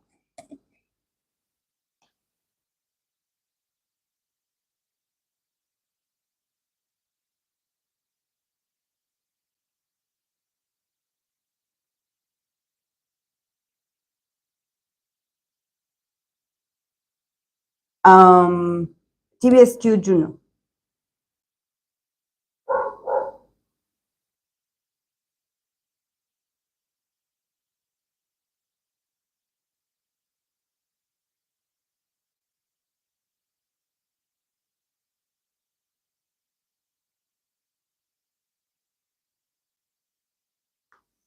And then we have the seven, not the seven, the eight of pentacles, and we have the chariot. So I see him that he's going to be working on something very passionately, maybe an individual project, and he's going to have a comeback. And he's going to keep advancing in his career, and it's going to be great. It's going to be amazing, actually. So I'm just, I'm laughing at his resistance. He's like, you thought that you got rid of me, but no, no, I'm always working, always. I think that every time I read for Juno, I have the Eight of Pentacles. That is like he's always working on something. He's a very busy man. He takes his time to learn, about, what is new, the new concepts, the new ways. So he's like, even though you don't want to see me, I'm going to be here and I'm going to keep working and advancing anyways. And he's going to be very successful at it. So yeah, so for the haters, it's like you are going to see me. You are going to see me. You are not going to stop me. And also, I think that for him, working is like breathing, guys. Definitely, I do see it here. I don't see that he is hurt. I don't see that this is why when I was asking if he had an accident or something like that, I don't see him hurt. I think that it's more mentally, it's more mentally. It's like he's like, guys, I'm not that old. I have endurance. I did work for a lot of years. So, I don't know if people want to take care of him, people around him, and be like, you need to rest. You go and take a few months off. And he's like, no, I'm okay. I have a lot of stamina and strength. I have a lot of resistance. So what's next? And I think that this is the issue, because I think that maybe people or maybe the company sort of finds it like a bit of an inconvenience that he's always asking for something new to be working on. So maybe they don't have it, or they don't have the time to consider this. And the Nine of Wands also lets me know that this is not the first time that I do this to him. This is why he's so insistent. He's like, I'm staying here even though you guys don't want to hear from me, but I'm waiting. Give me something to work on. So, it's like, I know you don't want to see me, but here I am. Yeah, I love it, because honestly, working makes him happy. He is a very working, he's a working person. I know he's an idol. But in here for him, it's not so much about like, oh, I want the spotlight. No, he's like, I want productivity. Give me something new to work on. so, so probably, when there's, maybe people that are like, yeah, like if they don't call me, it's better for me. Like, I will chill at my house. Like, thank God that they're not calling me to participate in these things. Like, thank God. No, he's like, no, give me something to work on.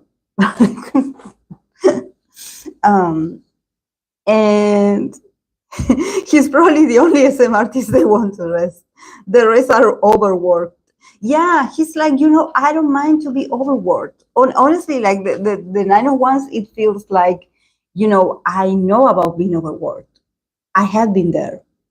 But nevertheless, I am a very productive person. Give me something to work on. Like I still have the work. He still has the will. He's so passionate about the process of creating or practicing, of learning new techniques or learning about the new things. He wants to be part of the future as well. He doesn't want to disappear. He wants to keep working. So it's great because, the less carries the chariot. So he's going to keep advancing, even though, because he's so devoted to keep advancing. So that's great. And calling your soulmate, he is in this year is also special for his love life. I think that, calling your soulmate, and also we have the high priestess, but we have the high priestess in reverse. So I think that, and the Three of Wands. Honestly, I think that he has to be honest about his feelings, I would say, because the high priestess in reverse is like, maybe a rumor, something can show up, some truth can be revealed. The high priestess is like, let's not do the mystery thing anymore. Something may be revealed. And I think that maybe this is what he needs. He needs like a dating rumor, or he needs like dating news, because or I don't know, I think that probably maybe is that I don't think that it comes from him, but maybe he has someone that had been secretly in love with him for so many years. And maybe this year is the year where this person sort of like discusses this with him and reveals the truth.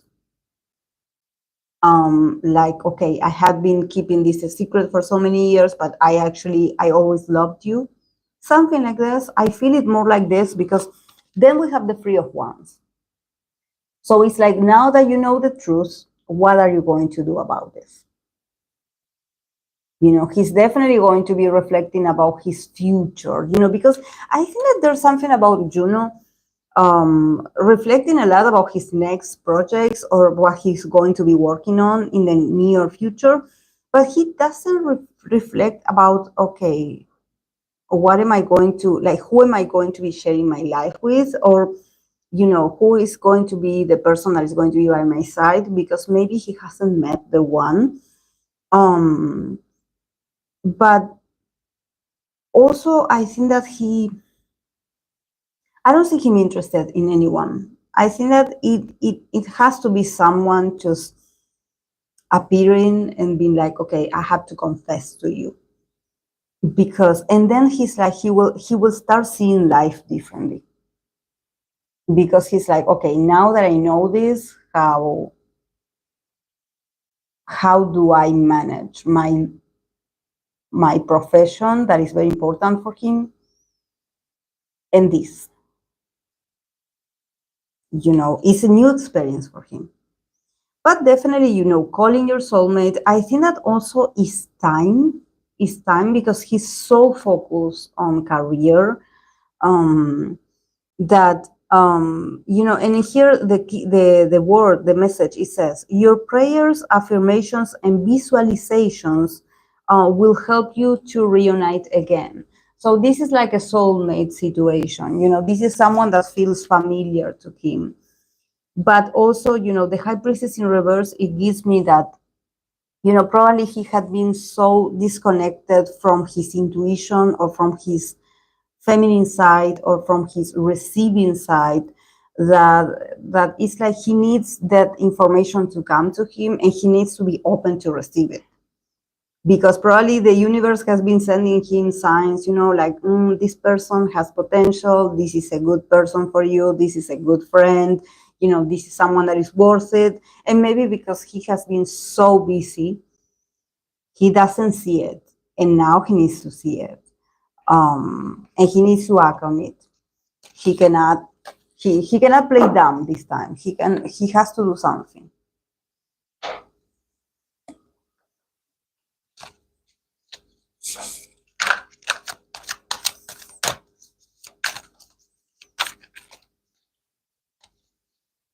May he leave SM. Maybe he will leave SM. I don't see him leaving SM. I don't see him leaving.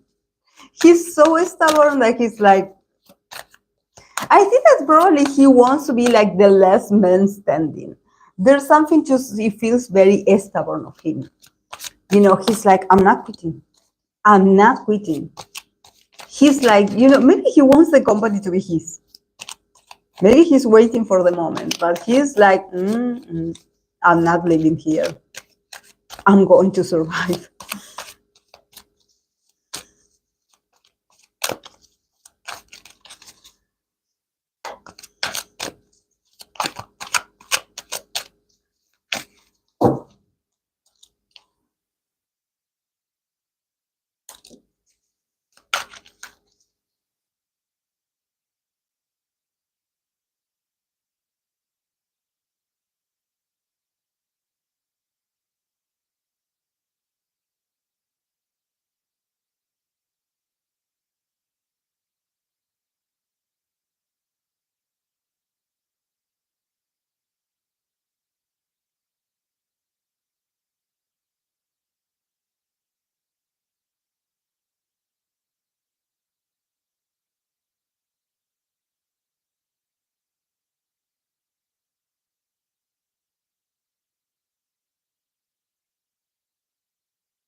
Can you hear me, guys, now? Thank you for the red flag. Thank you, guys.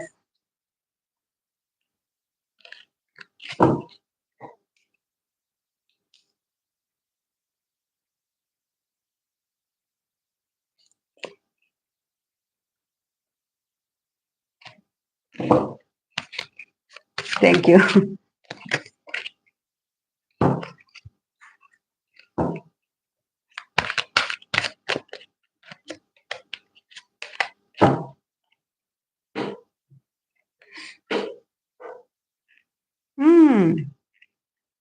Okay. For Taehyun of TXT, we have the Two of Swords, we have the Fool, the Wheel of Fortune in the middle, we have the Four of Pentacles, and we have the Queen of Cups. So could it be that TXT is going to have another collaboration with a female? Because I see a girl here. And he says, for his romantic side of life, we have from the oracle we have the card of get over your ex. So wow, he says it is moment to cleanse your energy. Get over your ex. So and we have the of Wands, and we have the page. Yeah, the Page of Swords. So it could be that he could advance. If he has an ex, there's a new lady coming up. There's a new lady coming up for him. Very interesting. I like it. The first idol that I have that, oh, there's someone. There's someone. um, mm, yeah, I think that this is also a very Aquarius reading. Very Aquarius reading. Um, Very Aquarius reading. The Two of Swords and the Fool. Oh, I honestly think that Taehyun it's not that he's a mystery, but I think that he's like this year I will not get that involved mentally. You know, there's something about him knowing that this year is important and that he has to start over. He has to refresh his mentality. You know, probably he knows that there's going to be a lot of changes because we have the Wheel of Fortune in the middle. So he knows that it's like there's new people coming or there's a lot of changes for me or for the group. So he's like, you know, I'm going to liberate myself from expectations and I'm going to be like a wild soul, like a wild and free, you know, and not worried. There's something also about him not being judgmental this year, him slowing down a bit with his opinions or him um, his sayings. With the Two of Swords, it's like there's something about him. Maybe you know, in other years he had been a bit reactive with certain things that has been going on, maybe with the group or with certain people like haters or you know just annoying people on the internet. And he used to be very reactive. This year, I think that he's like no, it's like, no, it's not worth it. The fool is like, I want new year, new me. New year, new me. He's like, whatever. He knows that there's new things coming. There's new people. Probably, could it be that there's also a new building for him? Could he be moving out? Could he be, you know, moving or being somewhere else, relocated? There's something about movement, you know, that he's like, okay, whatever you take me, I will take it. I will take it. And with the Wheel of Fortune, it's like I'm going to be open to change. Whatever you ask of me, I'm going to do it. I'm going to just be. There's something about him also being so detached. It's like whatever drama happens, it's like you know, I don't care. I don't care. I think that in the past he used to care so much. He used to care so much. Like I think that opinions and people's actions had affected him so much that I think that there was a moment that he was like about to go crazy a bit because there were certain things about his life that um, he couldn't control. You know, there's something about the idol life that you cannot control how people are going to react or how people are going to be treating you. You know, one day they can love you, the next day they hate you. So I think that also if you have like control issues or if you are a bit stubborn, I think that the idol life, you're going to suffer a lot. You're going to suffer a lot because you cannot predict or control people from being who they are, especially online, that anyone can be anything. So you have to be free. And I think that for him, it's like, I'm blind, you know, like the Two of Swords. I'm neutral. I don't see anything. What happened? I didn't hear. Uh-huh. He's playing down a bit, but he's like, you know, ignorance is a bliss. So yeah, I'm not seeing, I'm not talking, whatever. But then, yeah, we have the Four of Pentacles. That here the keyword it says earthy power, because the Four of Pentacles it says that it's Saturn in Capricorn, is earthy power. So, and then we have, the Queen of Cups. That is this lovely lady. So, yeah, this could be a collaboration. I think that could it be that there's a woman that she really wants to collaborate with him, or she really wants him out of all the members? Could it be? Because I can sort of see him being like, the woman looking at him and praising him and being like, I would love to collaborate with you, or I would love us to have a conversation, and him being like, oh yeah, yeah. But also the Four of Pentacles, it gives me a very inflexible posture. So even though he can have interactions with this female, I don't know if it's like a singer or like an actress. She seems very loving, very open, but he's a bit stiff. He's a bit like, not reacting to her, even though maybe he likes her, or maybe he's a fan. I don't know.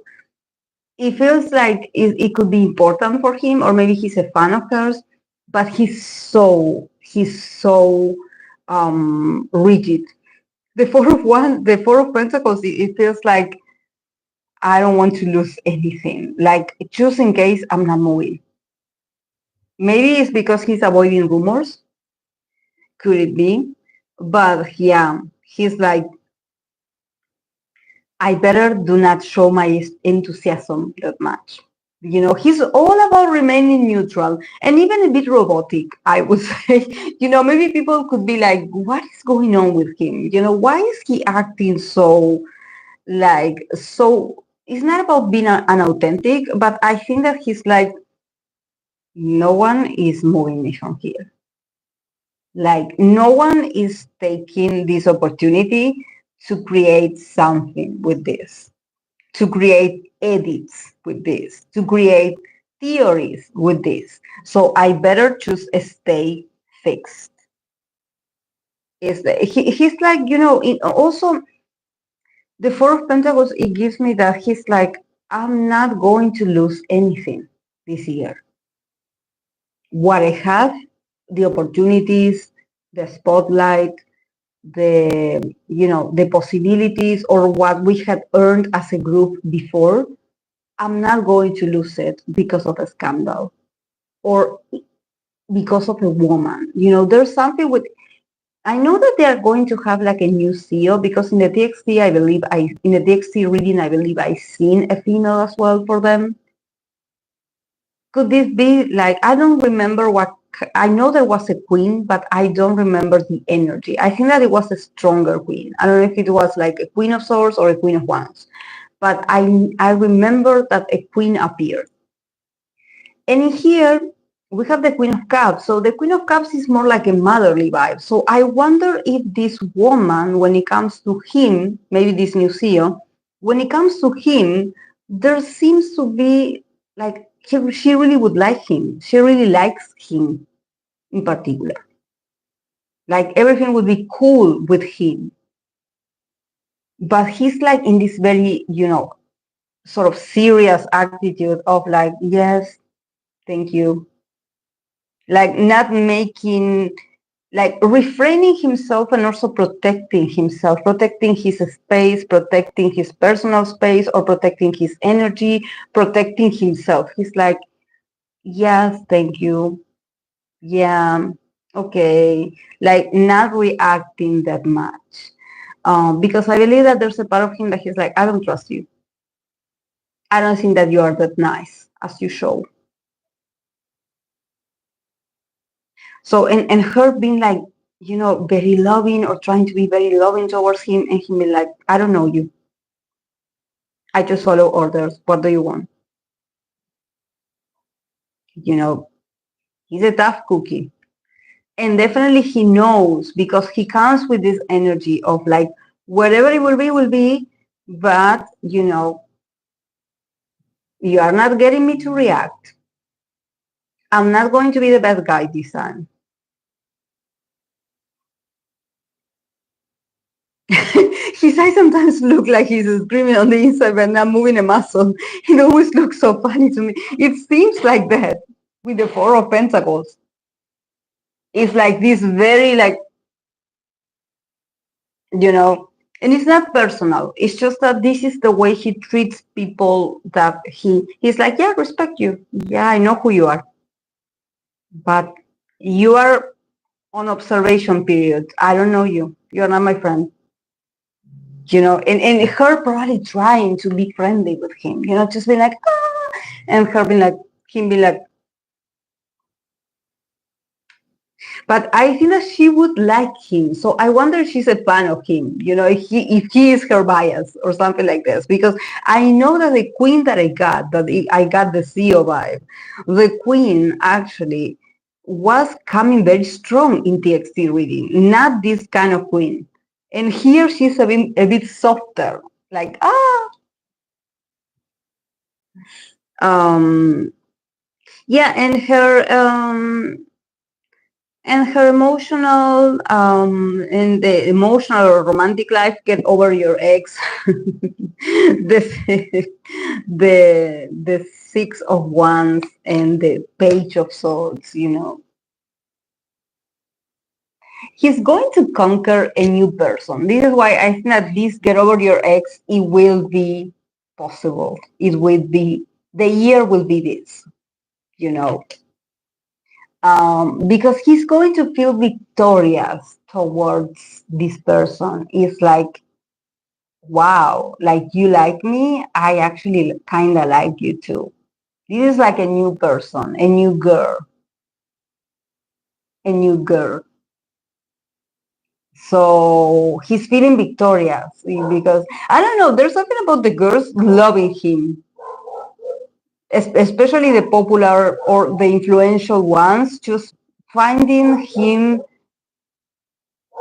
I don't want to say like the most attractive of TXT, but there's something about his appeal this year because his energy is so liberated. He doesn't care if you like him or not. He doesn't care. And because he's so free, he's so attractive. He's going to be so magnetic, so magnetic. And also so he's showing up like this, you know, like this champion, like here I am, like, you know, I overcome a lot of things and here I am standing like a winner. I am a winner.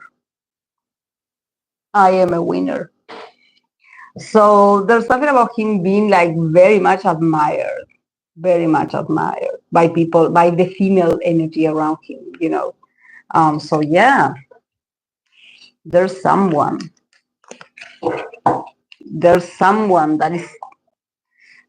that likes him very much.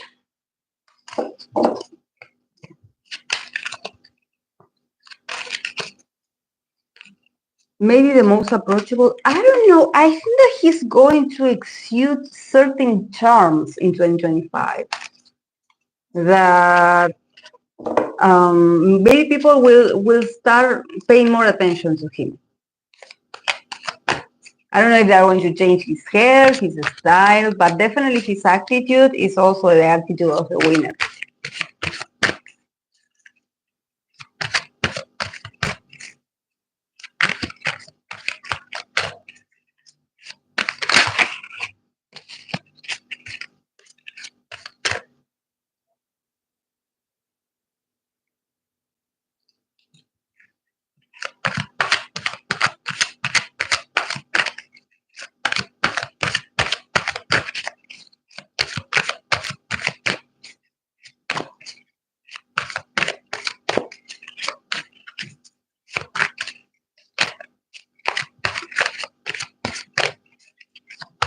Okay. Japanese singer Natori. This is my first time reading for him. Natori.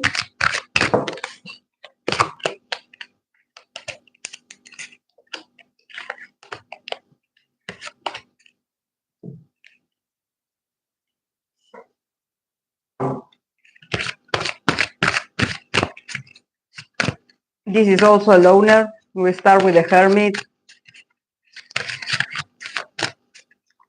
this is a kind of another kind of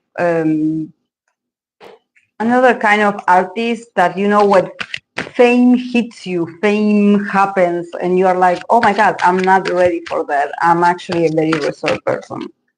So I don't know.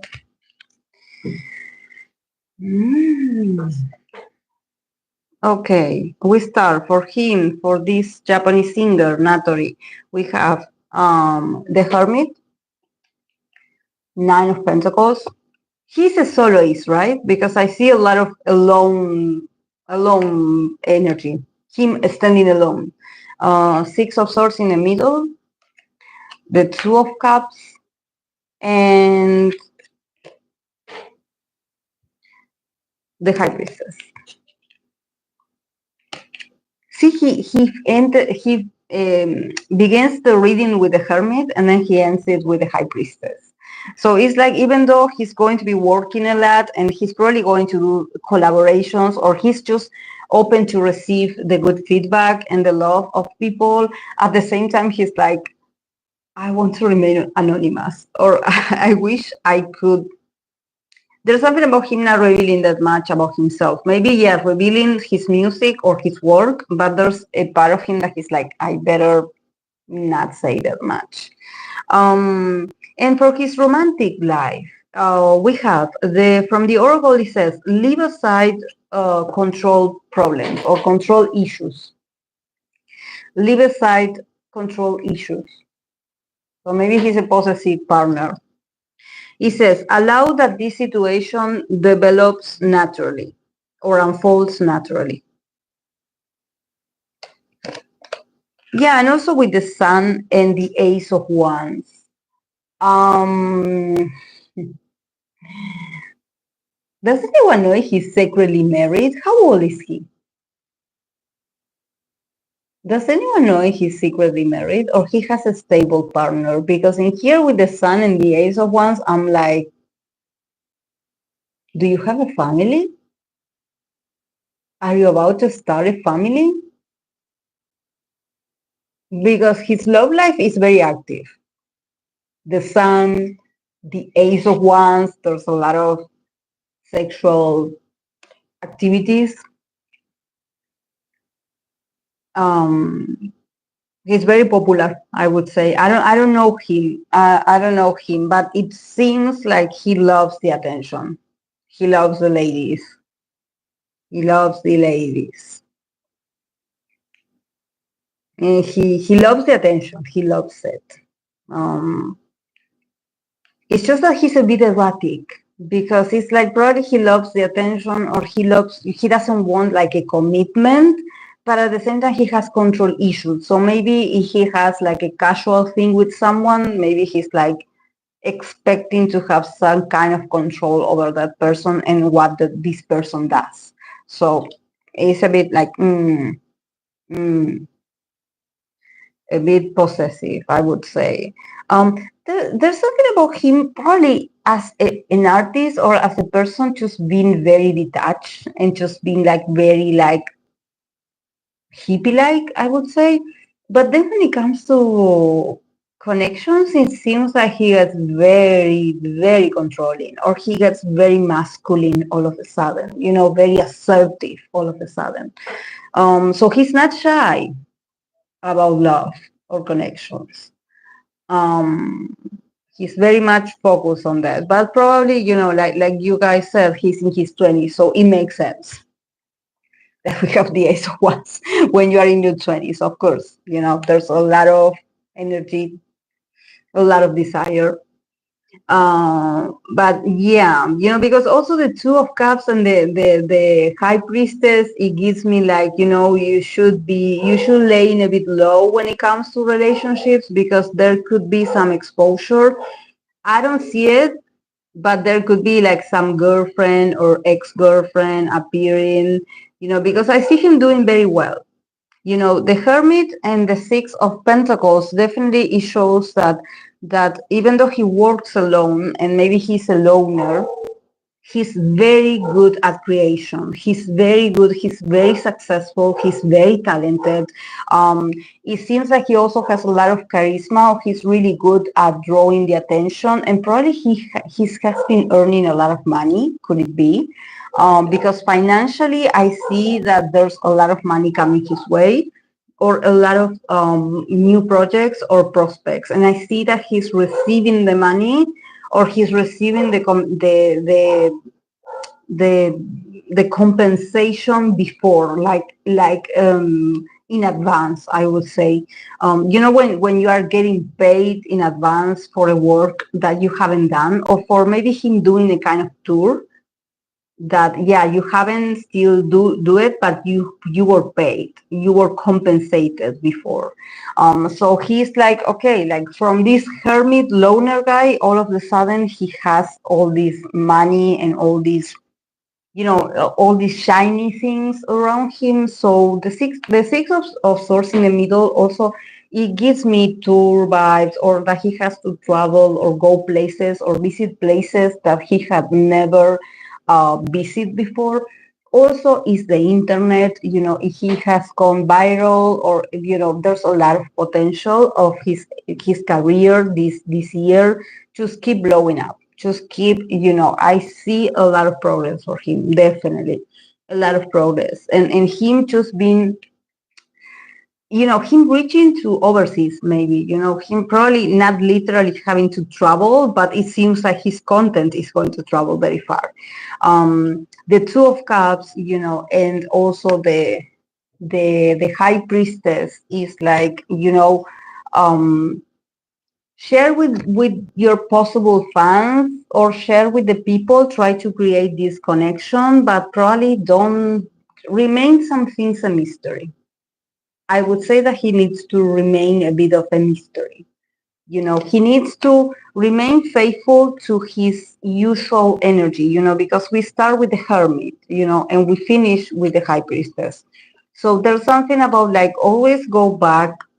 There's some things that are sacred.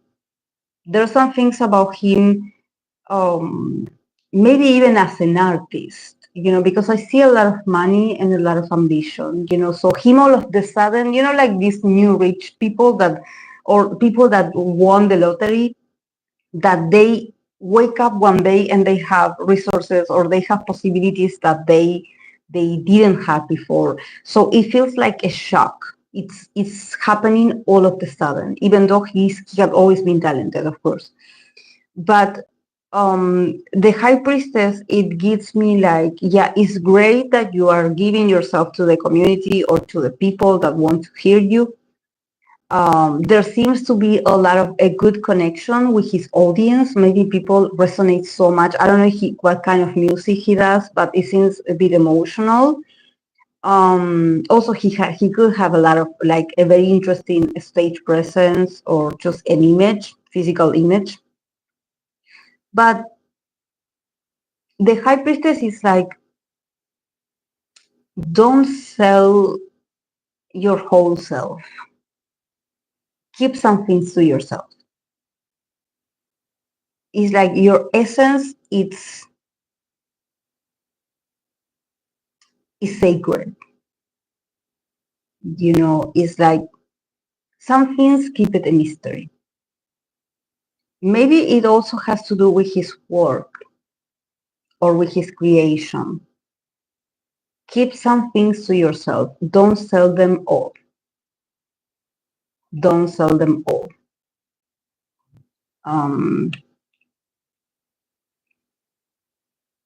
Yeah.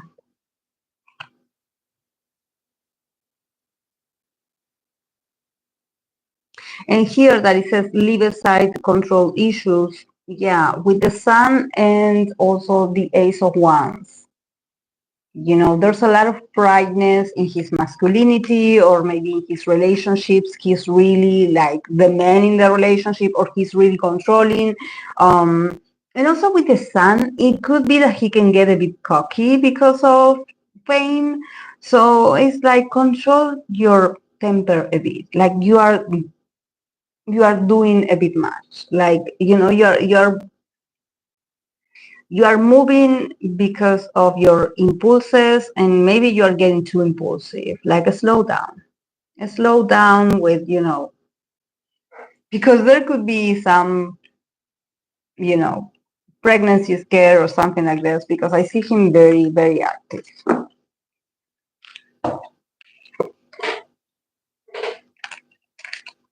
Ah, he's not a vocalist or so easy. Ah, he's more like an internet. Ah, yeah, I love it, guys. When you recommend me these Japanese actors or these people that that we don't know that much. I love it. I love it. Just we should do this actually. We should do, like I did last year. I believe I did a live stream full of, you know, Asian singer and artists that we usually don't hear that much about them. So we should do that one day. We definitely should do this.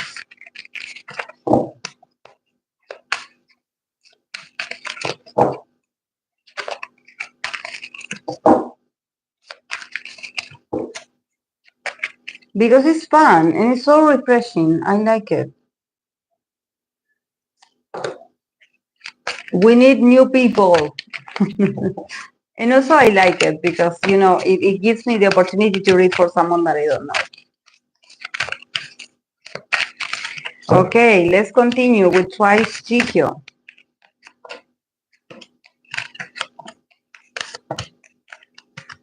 Oh my God. So many men. What is going on with Jihyo? Why are they so many men? Like, my God.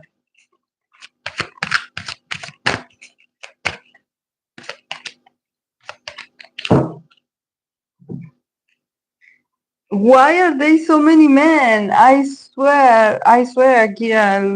Wow, wow, wow.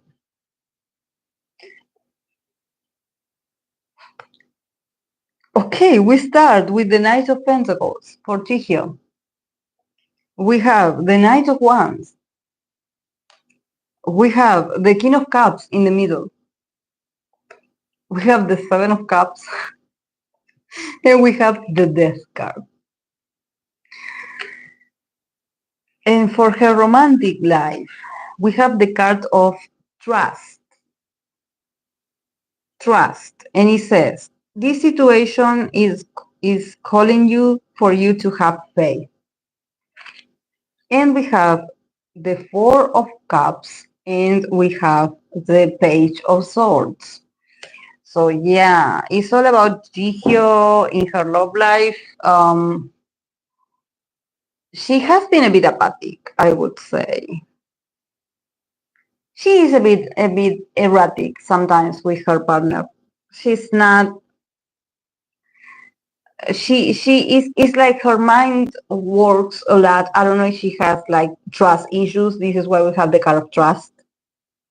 And I think that maybe she doesn't externalize her trust issues, and so but then she starts like attacking him or just saying something that it sounds a bit passive aggressive, and she seems a bit childish when she does this. But I think that there's something with the Four of Cups that also feels like maybe she's a bit bored of her life, or maybe she just needs to spice up things a bit. Maybe she's a bit bored. She's a bit stuck emotionally. And so maybe she has these trust issues. And she's like finding a way to discuss something just because she wants to bring a bit of drama so she can feel something, because she's not feeling that much.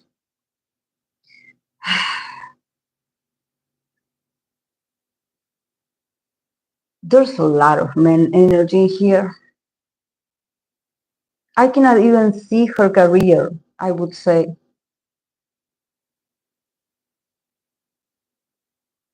I mean, the knights could be the girls also. the girls. But when I see this Knight of Cups here in the middle, it so looks like this guy, the person that she's dating. Doesn't it remind you of him a bit?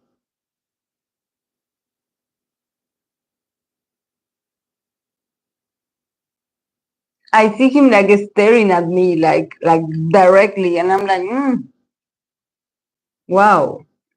I'm like overwhelmed, with he's a sweet guy, but I'm overwhelmed with his very like broad shoulders and everything.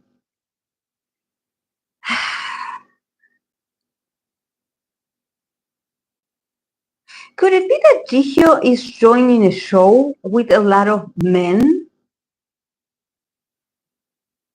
or that there's a lot of work or physical labor in it? Because I see a lot of movement. She's definitely going somewhere. Like she's been part of something that is very demanding physically. And she's also surrounded by these people that are on the run.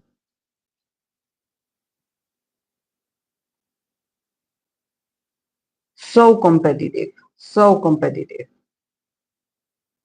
so competitive.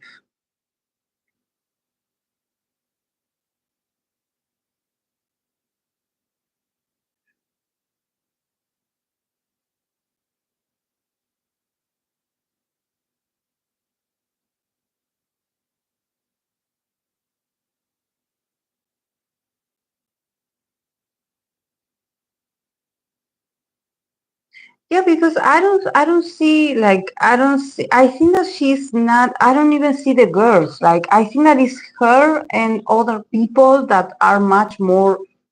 This is not about her as a singer. It's more about her competing with others or just putting effort with others.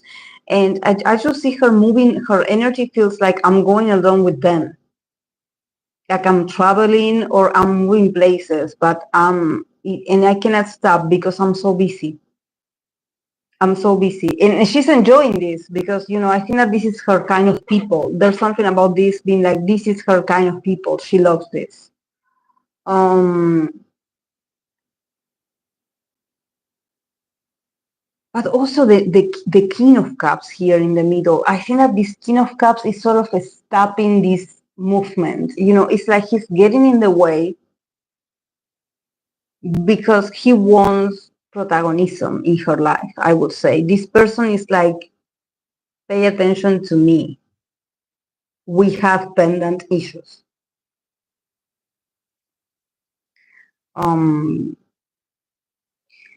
the Seven of Cups and also the Death card.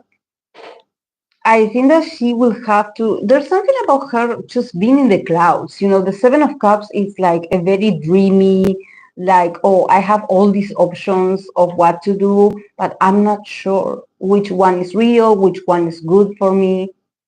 But also the Death card is like you have to stop daydreaming and make a choice. Like just make it. Just make it.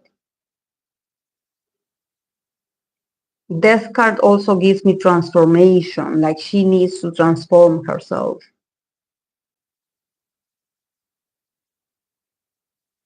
She needs to say goodbye to something, and I don't think that she knows how to.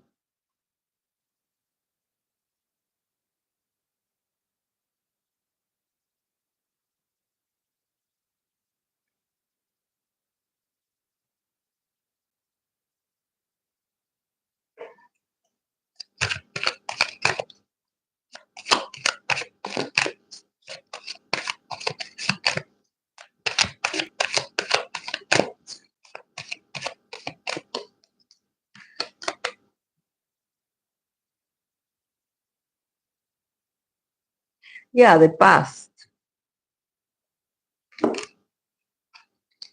Six of Cups. I try to clarify the Death card, and it's about the past. It's about her also reconnecting.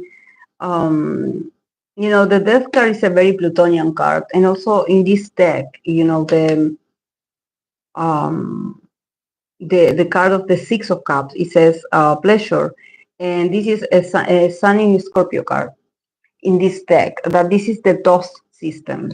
And I think that in this energy, it feels like, you have to let go of the past. You have to make a decision. Things cannot continue like this. And there's this man that is waiting for her to make this decision. It's like, what is it going to be? I'm waiting for you.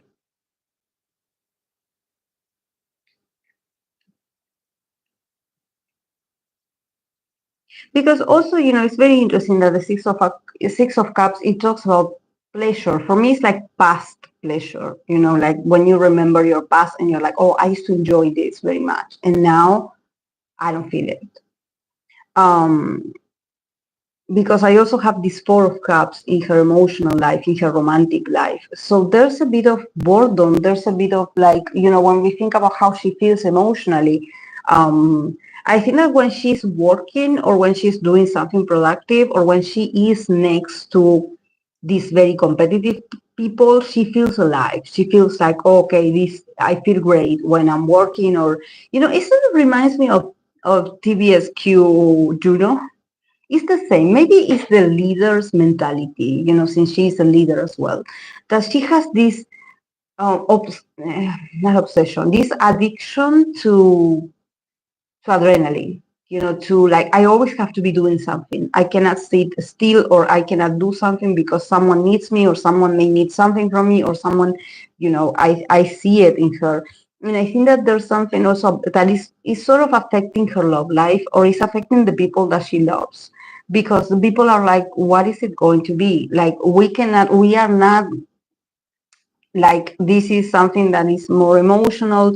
Maybe she needs to connect a bit much more with sensitivity, and not, having this need. I think that she needs to steer the pot a bit to feel alive. This is a very moody Scorpio feeling, that is like when you need to bring drama in connections because you need it.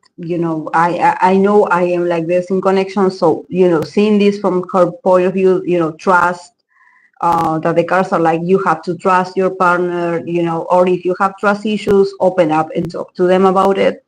But I think that for her, it's really hard to maybe say it aloud, to say like, okay, maybe I'm a bit bored, or maybe I'm not being satisfied. Actually, like I think that she's missing a bit the passion. Maybe initially they had a lot of passion, and now she's like, I'm not connecting with this.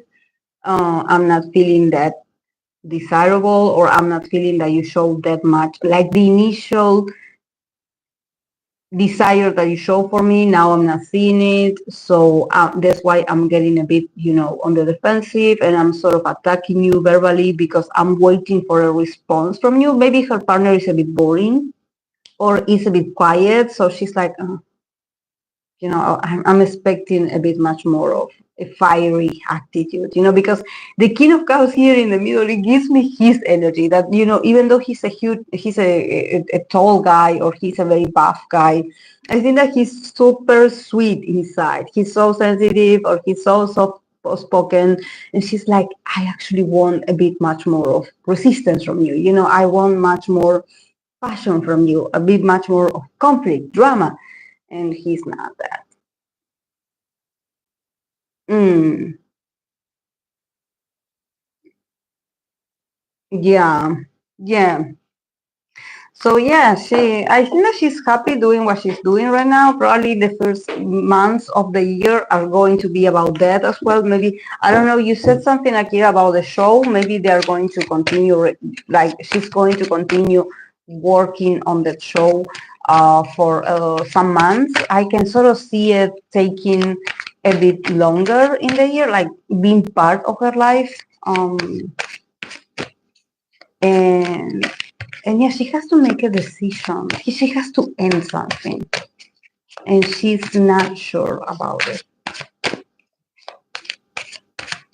Okay, guys, I have to hurry because I have to cook. It's very late here, so I have to cook. I have to cook for my cats, for me, for my dad, for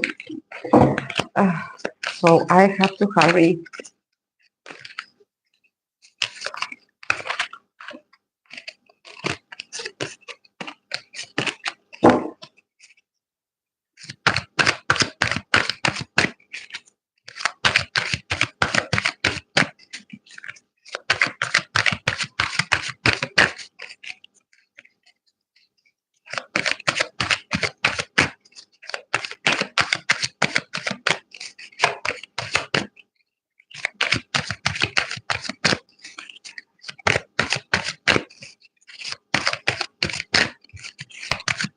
Okay, for the actor Luke Newton, 2025.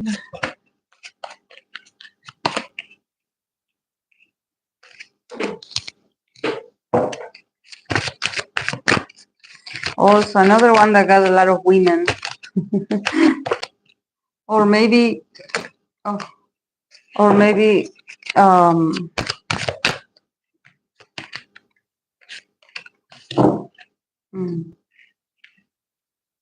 okay. Okay, for him, we start with the Six of Pentacles. We have the Queen of Cups. We have the Eight of Pentacles, the Judgment, and we have the Queen of Wands. And then for his romantic life, we have from the Oracle, it says, love yourself first. That it says, your self-respect makes you more attractive romantically. And we have the Four of Pentacles and also the Nine of Pentacles. So definitely I see that 2025 is a very productive year. The Eight of Pentacles in the middle is letting me know that he's working. He's working, like there's a lot of effort coming from him. So he's going to be a very like work-related kind of year. I don't see him like, having like a life outside of work. It seems like it's all about effort, it's all about rehearsals, it's all about like him showing up. Also, starting with the Six of Pentacles and the Queen of Cups, this is one of the first queens. I think that he's so generous, or he's so kind to a woman. Maybe this is his co-star, him sort of giving, working on their dynamic and just being very fair with her dynamic. But also, giving from a place of like, yeah, I'm generous, but also it's all about like, okay, let's keep things fair. What you give me is what you put out is what I receive, and vice versa. It's a very fair energy. I don't know if maybe in the past, because I see him like perfectioning himself. I don't know if he's perfectioning his art or perfectioning his acting. Maybe, people were like, in the past we've seen that actually she was like the giver, or she was like the one that gave a lot in this dynamic with you, and you weren't a match. You didn't match well her energy. She gave a lot. Also the Queen of Cups is someone that is like a very loving person, very sensitive, very feminine.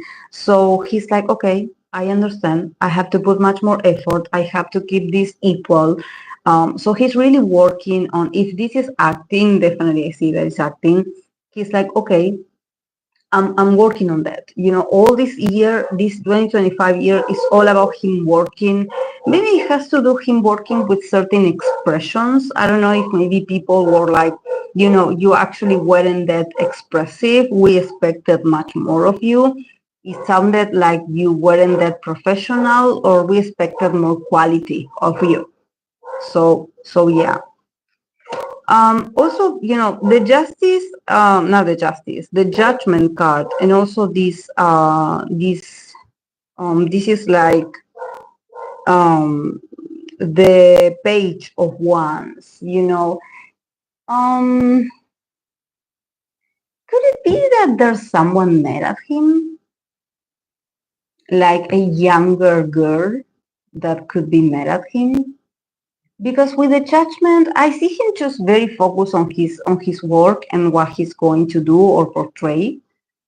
But honestly, the judgment and the page of ones, it gives me that there's going to be a few, like a discussion or someone being very harsh with him, judging him literally. And this woman is very unstoppable.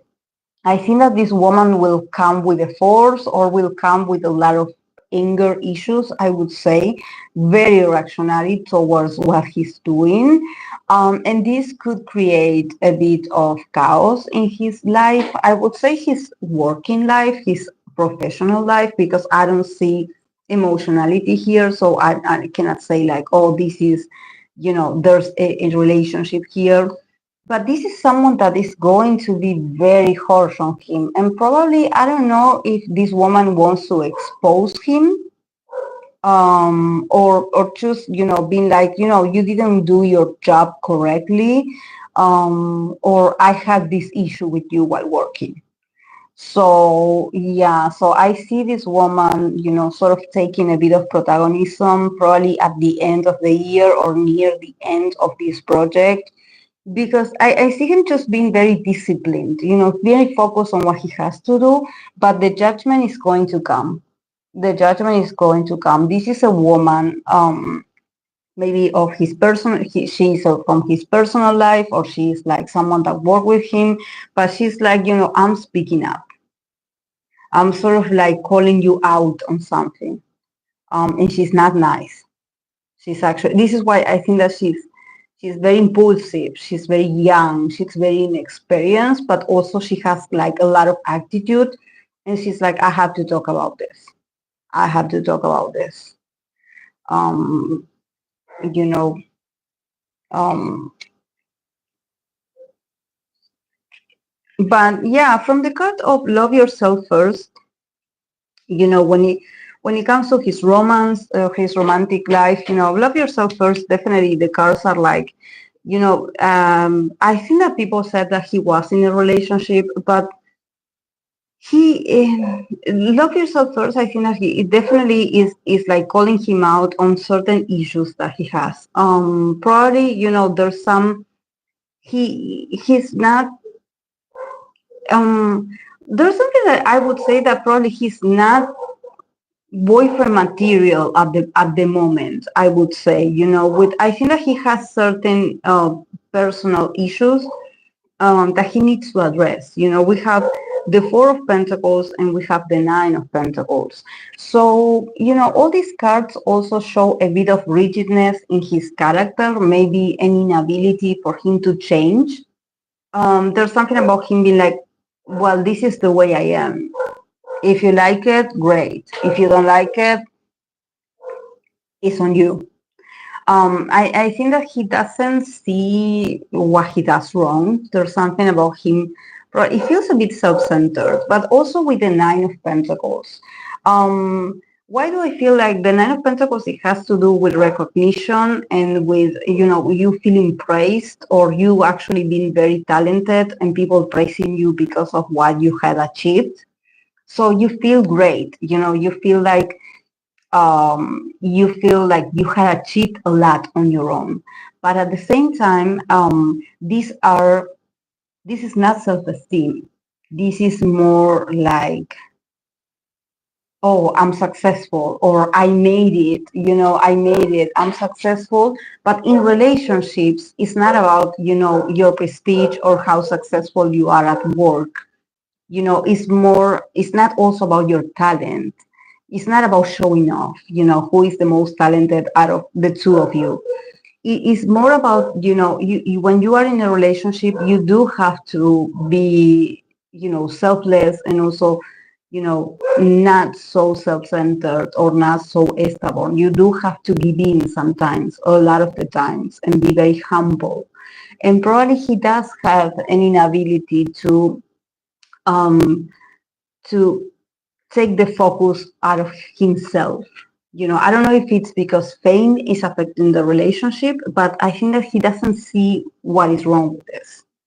He doesn't see it. He's just looking at the earnings. He's looking at his winnings. He's looking at what he has been cultivating that maybe is important for him. But in a relationship, it creates a bit of disbalance. There's not balance here because it's like, oh, I'm so great, and you have to bear with me because I'm doing so well in life. So I don't know why it feels like he's trying to bring his achievements into the relationship, because when the card says love yourself first, it's like maybe he's trying to compensate that maybe he's not that confident inside, but because he's doing well in his profession, maybe he thinks that that's him being great or being proud of himself. But maybe when he sees that his partner is not reciprocated of this, or is someone that is like, well, yeah, you are successful at work, but this is a relationship. This is a commitment. I need more. I need feelings. I need passion. I need connection. And I don't think that he's an emotional person. Not at all.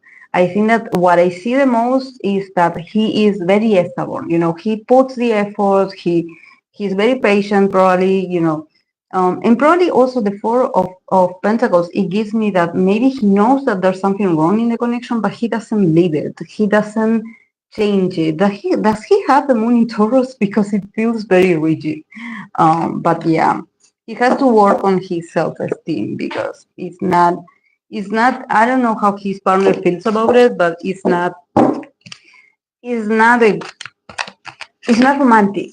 It's like, yeah, like I do admire you because you're doing great, but it's not that appealing emotionally for me or romantically. Like, yeah, we are in a commitment, but I feel like I'm dating a robot or something like this.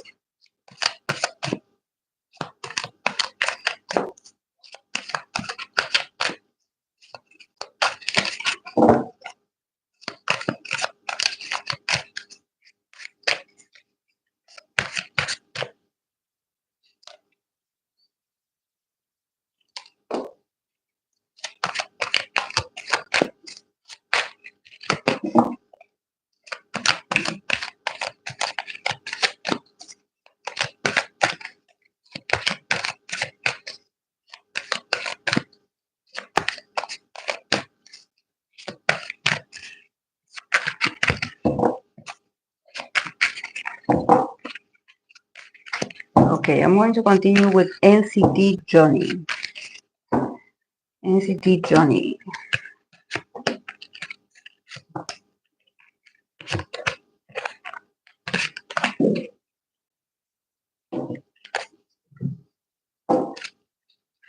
Um, his style is very lovely.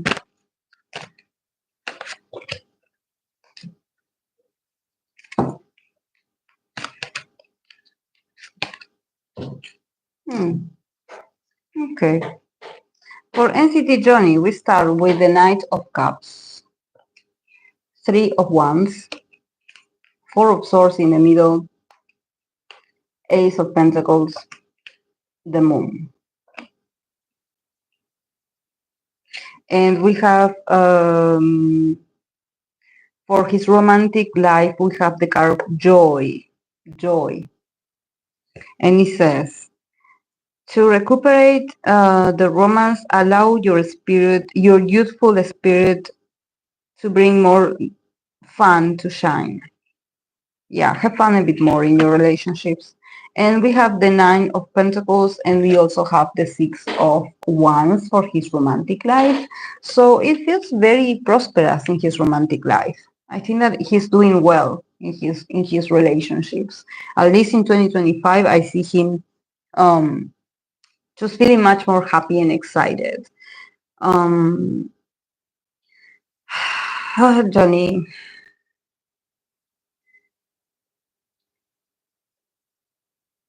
I do see the Four of Swords in the middle.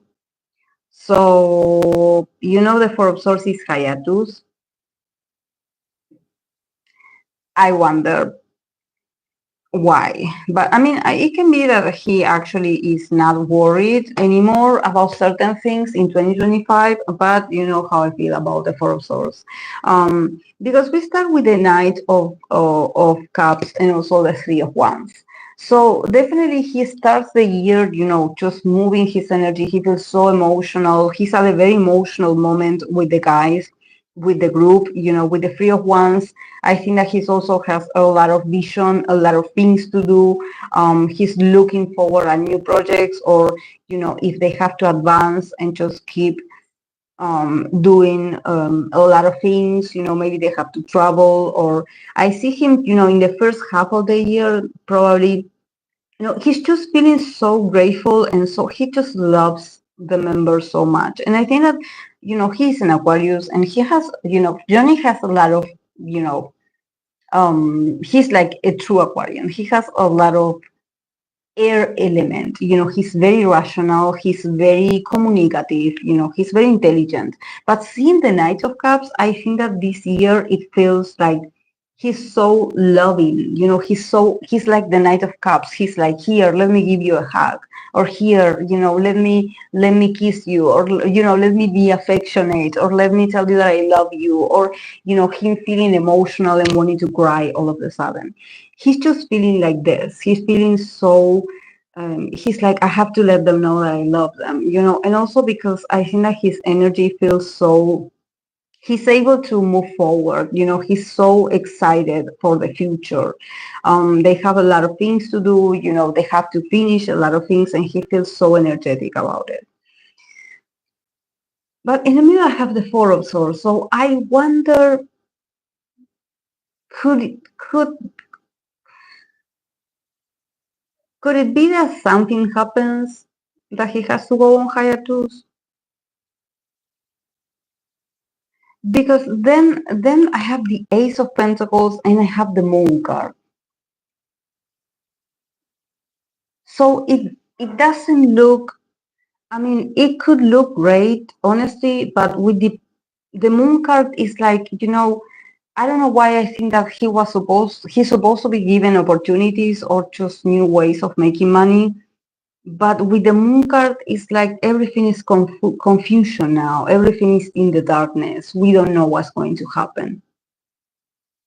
So I wonder what's going on with I don't know if maybe, you know, he's going to finish the because definitely he's going places. So, you know, with the Three of Wands, it feels like he's going to keep advancing with the group or keep finishing certain things, and he's so happy about it.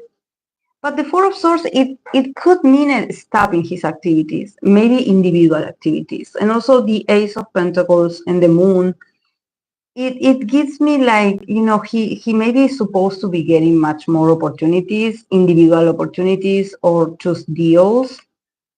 And all of a sudden they stop investing in him. They are like, yeah, you know, we were supposed to work with, you know, send you here or do this for you, but we decided not to. Or just wait for us because, you know, there have been some delays, or there have been certain things that are not that clear at the moment. So, you know, let's wait. So they put him on pause. I don't think that he is that troubled about it, because also the Four of Swords in the middle, it could be, you know, like I said, like mental, you know, a peace of mind, you know, him not being troubled. He'd actually been like, okay, I have to wait, like I have to, you know, rest. I have to take a break. I will take it, because he starts the year with a lot of energy, with a lot of action, with a lot of plans being already developed and being already worked on. So he feels satisfied with his performance, I would say. But probably there's something at the second half of the year that maybe he has to participate in something and they decide not to do it. Or maybe they decide to put the money elsewhere. They decide to invest on some other idol in their company and they forget about Johnny. Or they choose they just, it's like, yeah, you know, this was supposed to be for you, but yeah, we have this new thing coming. So yeah, it's all about leaving him you know, a bit in the darkness, because it's like we are actually not giving you a straight answer of what happened, but it's like, yeah, we don't know if we're going to continue with this project for you, but just wait, we will let you know. So yeah, I feel like he had the potential of being successful or something, but with the moon cards, I see that they're not going to invest in this. Maybe they did tell him like, oh, we have this for you, this is going to be great, and then they drop it. It's very sad, but yeah. Yeah. Yeah, also they got the card of justice. So it's like, yeah, we have to be just with the other members, or we have to be just with the other idols or the other groups. We don't have time. So sorry, sorry. We have to follow the rules or something like this. So yeah. But yeah, I think that, for him, especially in his love life, we have the joy card. So he's like, okay, yeah, I don't have to worry about work. I did my part. I'm happy. I'm having a great dynamic, a great year with the guys. I love them so much. And I'm opening up and show this to them and to the group and to the people, the fans. But I think that he's also, probably he's going to be investing much more in his love life. I don't see someone, but the Nine of Pentacles and the Six of Wands, probably what it shows me is success in his love life. So he's going to feel very much accomplished and very much like he's going to feel validated in his relationship. He's going to feel like the protagonist. He's going to, because I think that he has to change his attitude. We started reading with the Knight of Cups. So there's something about, I think that the more Johnny becomes much more open and sensitive and affectionate and externalizes his emotions, his sentiments, his feelings, the more lucky he is, the more his relationships grow, and I think that here with the card of joy is like spend more time with the people that you love and just have fun and just being happy with them. Don't think about, oh, I have this fear, oh, I have this insecurity. Like, just have fun. And I think that if he's in a relationship, he's definitely going to feel very validated, very supportive, and there's going to be a good feedback between them. There's something about this person noticing the change in Johnny's energy. So since he's going to become much more joyful or much more funny or much more like he's going to celebrate more outgoing and also more relaxed, it's like, let's have fun, so things are going to flow very well in his romantic life. So probably, if he's looking for love, maybe having fun with the person that he likes is the way to conquer this person's heart. To show a very joyful and youthful energy.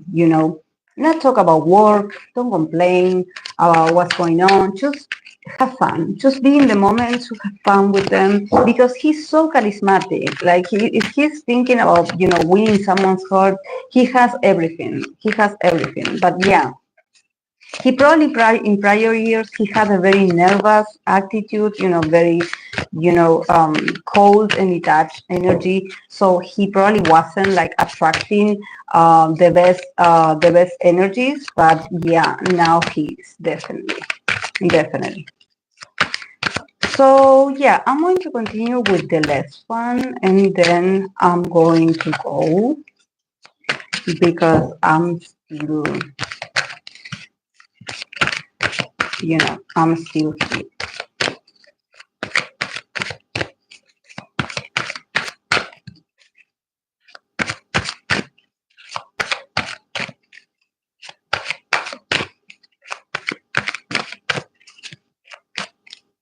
Okay, for wait.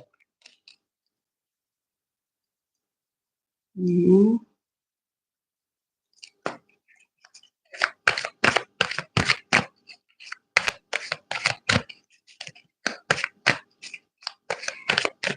Hello, Hope. Yeah, I'm going to be reading for Kim Jaejoong. So yeah, these are his cards for 2025.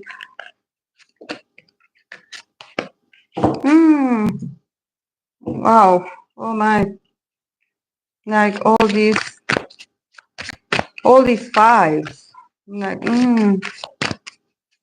like who is he fighting? Who is he fighting? Definitely there's a lot of very challenging energy for Kim Jae-joon. Okay, we start with the lovers for him. We have the Fool, we have the not the four, sorry, the Five of Wands. We have the Tower, and we have the Five of Swords. So yeah, but I mean, I don't see it tragic. I think that definitely, these are very uncomfortable, maybe exchanges or differences of opinions, or maybe, there's a lot of, a lot of competition. But I think that it's necessary because the tower is like, these are maybe some battles that were pendant, and in 2025 they're going to reappear. But I think that he's not backing down. There's something about him taking charge and being like, yeah, I still have issues with certain people. So yeah, I'm going to continue to push it. So yeah, then for his romantic life, we have from the Oracle, it says, let your friends help you. We have the Queen of Pentacles, and we have the Eight of Cups. So yeah, definitely, Jaehyun, he needs his friends to help him because there's a lady walking away from him. So definitely there's someone that maybe has been consistent in his life, but maybe he wasn't paying attention to her that much, and she's sort of fed up. She's like, okay, I'm leaving. I'm sorry. Like I was patient with you, I was consistent, but yeah, you're not changing, so I'm leaving. And the worst thing is that this person is not like literally is leaving. It's more like she doesn't care anymore emotionally. It's like that's a bit sad, when that happens.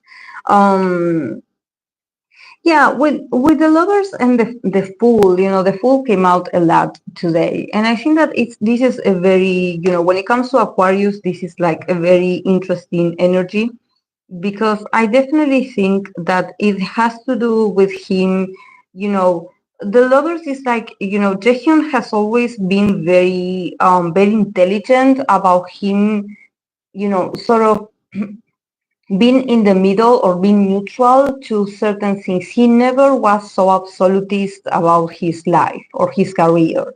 There's something about him playing with possibilities. It's like, I never showed like, oh, I'm going to beat this, and I'm so amazing that, I'm going to recover from this. He'd always been very neutral, like, whatever, like I said when I read for Taehyun of TXT, whatever it will be, and this is a very refreshing mentality of his. Also, the fool is that in 2025 he's really going to start over. There's something about him, starting a new chapter, starting maybe a new business, something new, a new idea. That he's like, finally, because I was able to stay drama free, or I was able to, just being detached, like, people always pushing him to say something. I don't know if people, with the lovers, it's like the temptation of like, come on, tell me, what side are you on? Or what do you think about this and this? He's like, I love everyone. I don't have an opinion. It's like him being very charming and strategic in that sense, you know. But also the fool is like, I don't know what future will bring me. I'm just open to the opportunities. So he's a very refreshing and useful energy. And also I think that it has to do with his projects. Maybe his projects in 2025, there's going to be a lot of resistance. This is why he has to keep pushing it, because there could be some people just that he's going to have this brand new beginning, and there could be these people opposing, what he's going to bring new. There's going to be opposition. So whatever he's working on, the kind of strife, it says that, all struggles or all fights are going to reappear. People um, are not, how can I say this? Are not indifferent to what he has created or to what he brings. Maybe there's people that really envy his ability to start over. So definitely there's like a lot of people that are going to be fighting whatever he's going to put out. But also the Tower and the Five of Swords, is like, he's like, I'm waiting for you guys, like, bring it on. Like, I'm waiting. Like, his whole life has been about, fighting others, fighting people prejudices, or fighting, fighting competitions, or just fighting people's opinions. So he's like, I'm used to resistance. I'm used to things being awkward. It's just that what I see here, with the Tower, is that somehow, he had always been in a battlefield. So this is something about, I would say, about Jaehyun sort of having this PTSD, of when you are in a war field or in a battlefield for so long, you somehow cannot drop the swords. You cannot relax. You cannot drop them. You cannot drop them. It's like you will always be in this survival mode. So I think that for him, this has to end. The Tower is like, stop it. Like, we know you are a fighter. You can endure it. You are going to do great. You are going to defend yourself. We know you have the means, you have the intellect, you have the proof, but just, let it go. 6 of Wands. But at the same time, he's like, no, I will not stop until I get my victory. This is like the final argument that I have, or the final fight that I have, or discussion that I have, but I have to win it. So yeah, but yeah, he has to. I mean, he has his reasons, but there's something about, like, I think that this has to be the last year that he has to fight this. Like, stop fighting. Stop fighting people. They will not give you the recognition that you expect. But maybe he's waiting for some kind of recognition from a success. That it's like, it's not for me, it's for the others. Maybe it doesn't have to do with, him personally. It's like, no, but this time is not for me. It's for what I'm creating. I want them to admit that I'm doing a great job, that this is a great project. This is what we have to win. So yeah, he's looking for that. It's like, I want them to admit that I have been doing very great. But yeah, for his emotional side, we have, in his romantic side, we have let your friends help you. We have the Queen of Pentacles, and we have the Eight of Cups, that in here it says, oh, what does it say? Wait, guys, it's just that my light turns off and I cannot see. Abandoned success. Abandoned success. So see, for me, this is like someone that has been very loyal to him, maybe someone that can always have feelings for him. This seems to be a long thing, but she's like, I'm done waiting.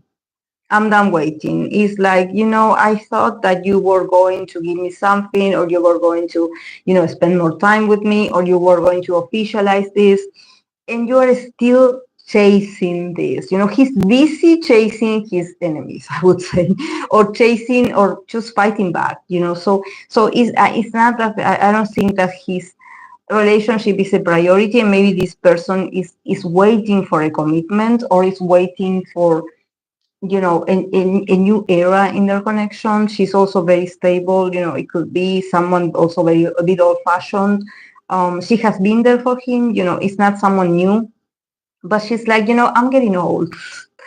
I'm getting old and I'm tired of waiting. So I think that the kind of let your friends help you, definitely he will need someone to middle in, because this woman is sort of like fed up. It's like, no, I guess you're not going to change. So yeah, he will need someone to sort of do like an emotional translation to the other person, because he doesn't know how to. There's a bit of disconnection, between his mind and his heart. He's not that romantic, even though probably he likes this person. This is why she appears, because he definitely likes her. She's important, but yeah, maybe he has to lose her to sort of value her. But yeah, she's like, it's been 10 years.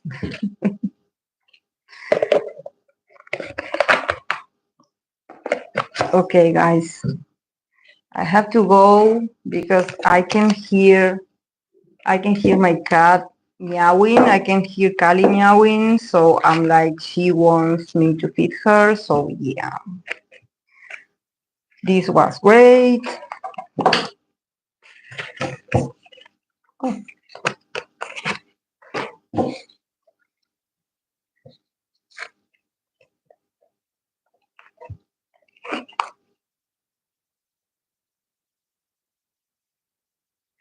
Yeah, I love it.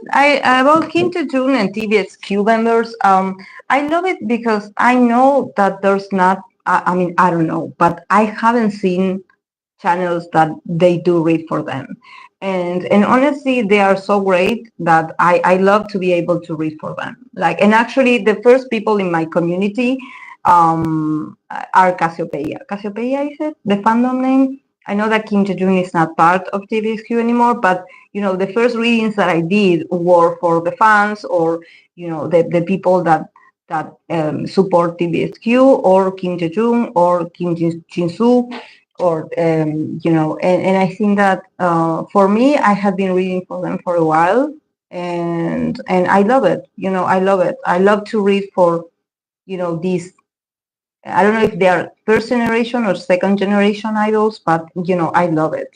I love it because I know that not many people does it, so that's why I love it, because I think that they deserve their readings. Yeah, thank you guys. I'm going to go. Thank you so much for being here, and yeah, I'll see you. Let's see if how the week goes. If there's not much going on during Wednesday and there's not power cuts, I will keep you updated if I do a live stream on Wednesday. Okay. Thank you so much, guys, for being here. Have a lovely weekend. Love you.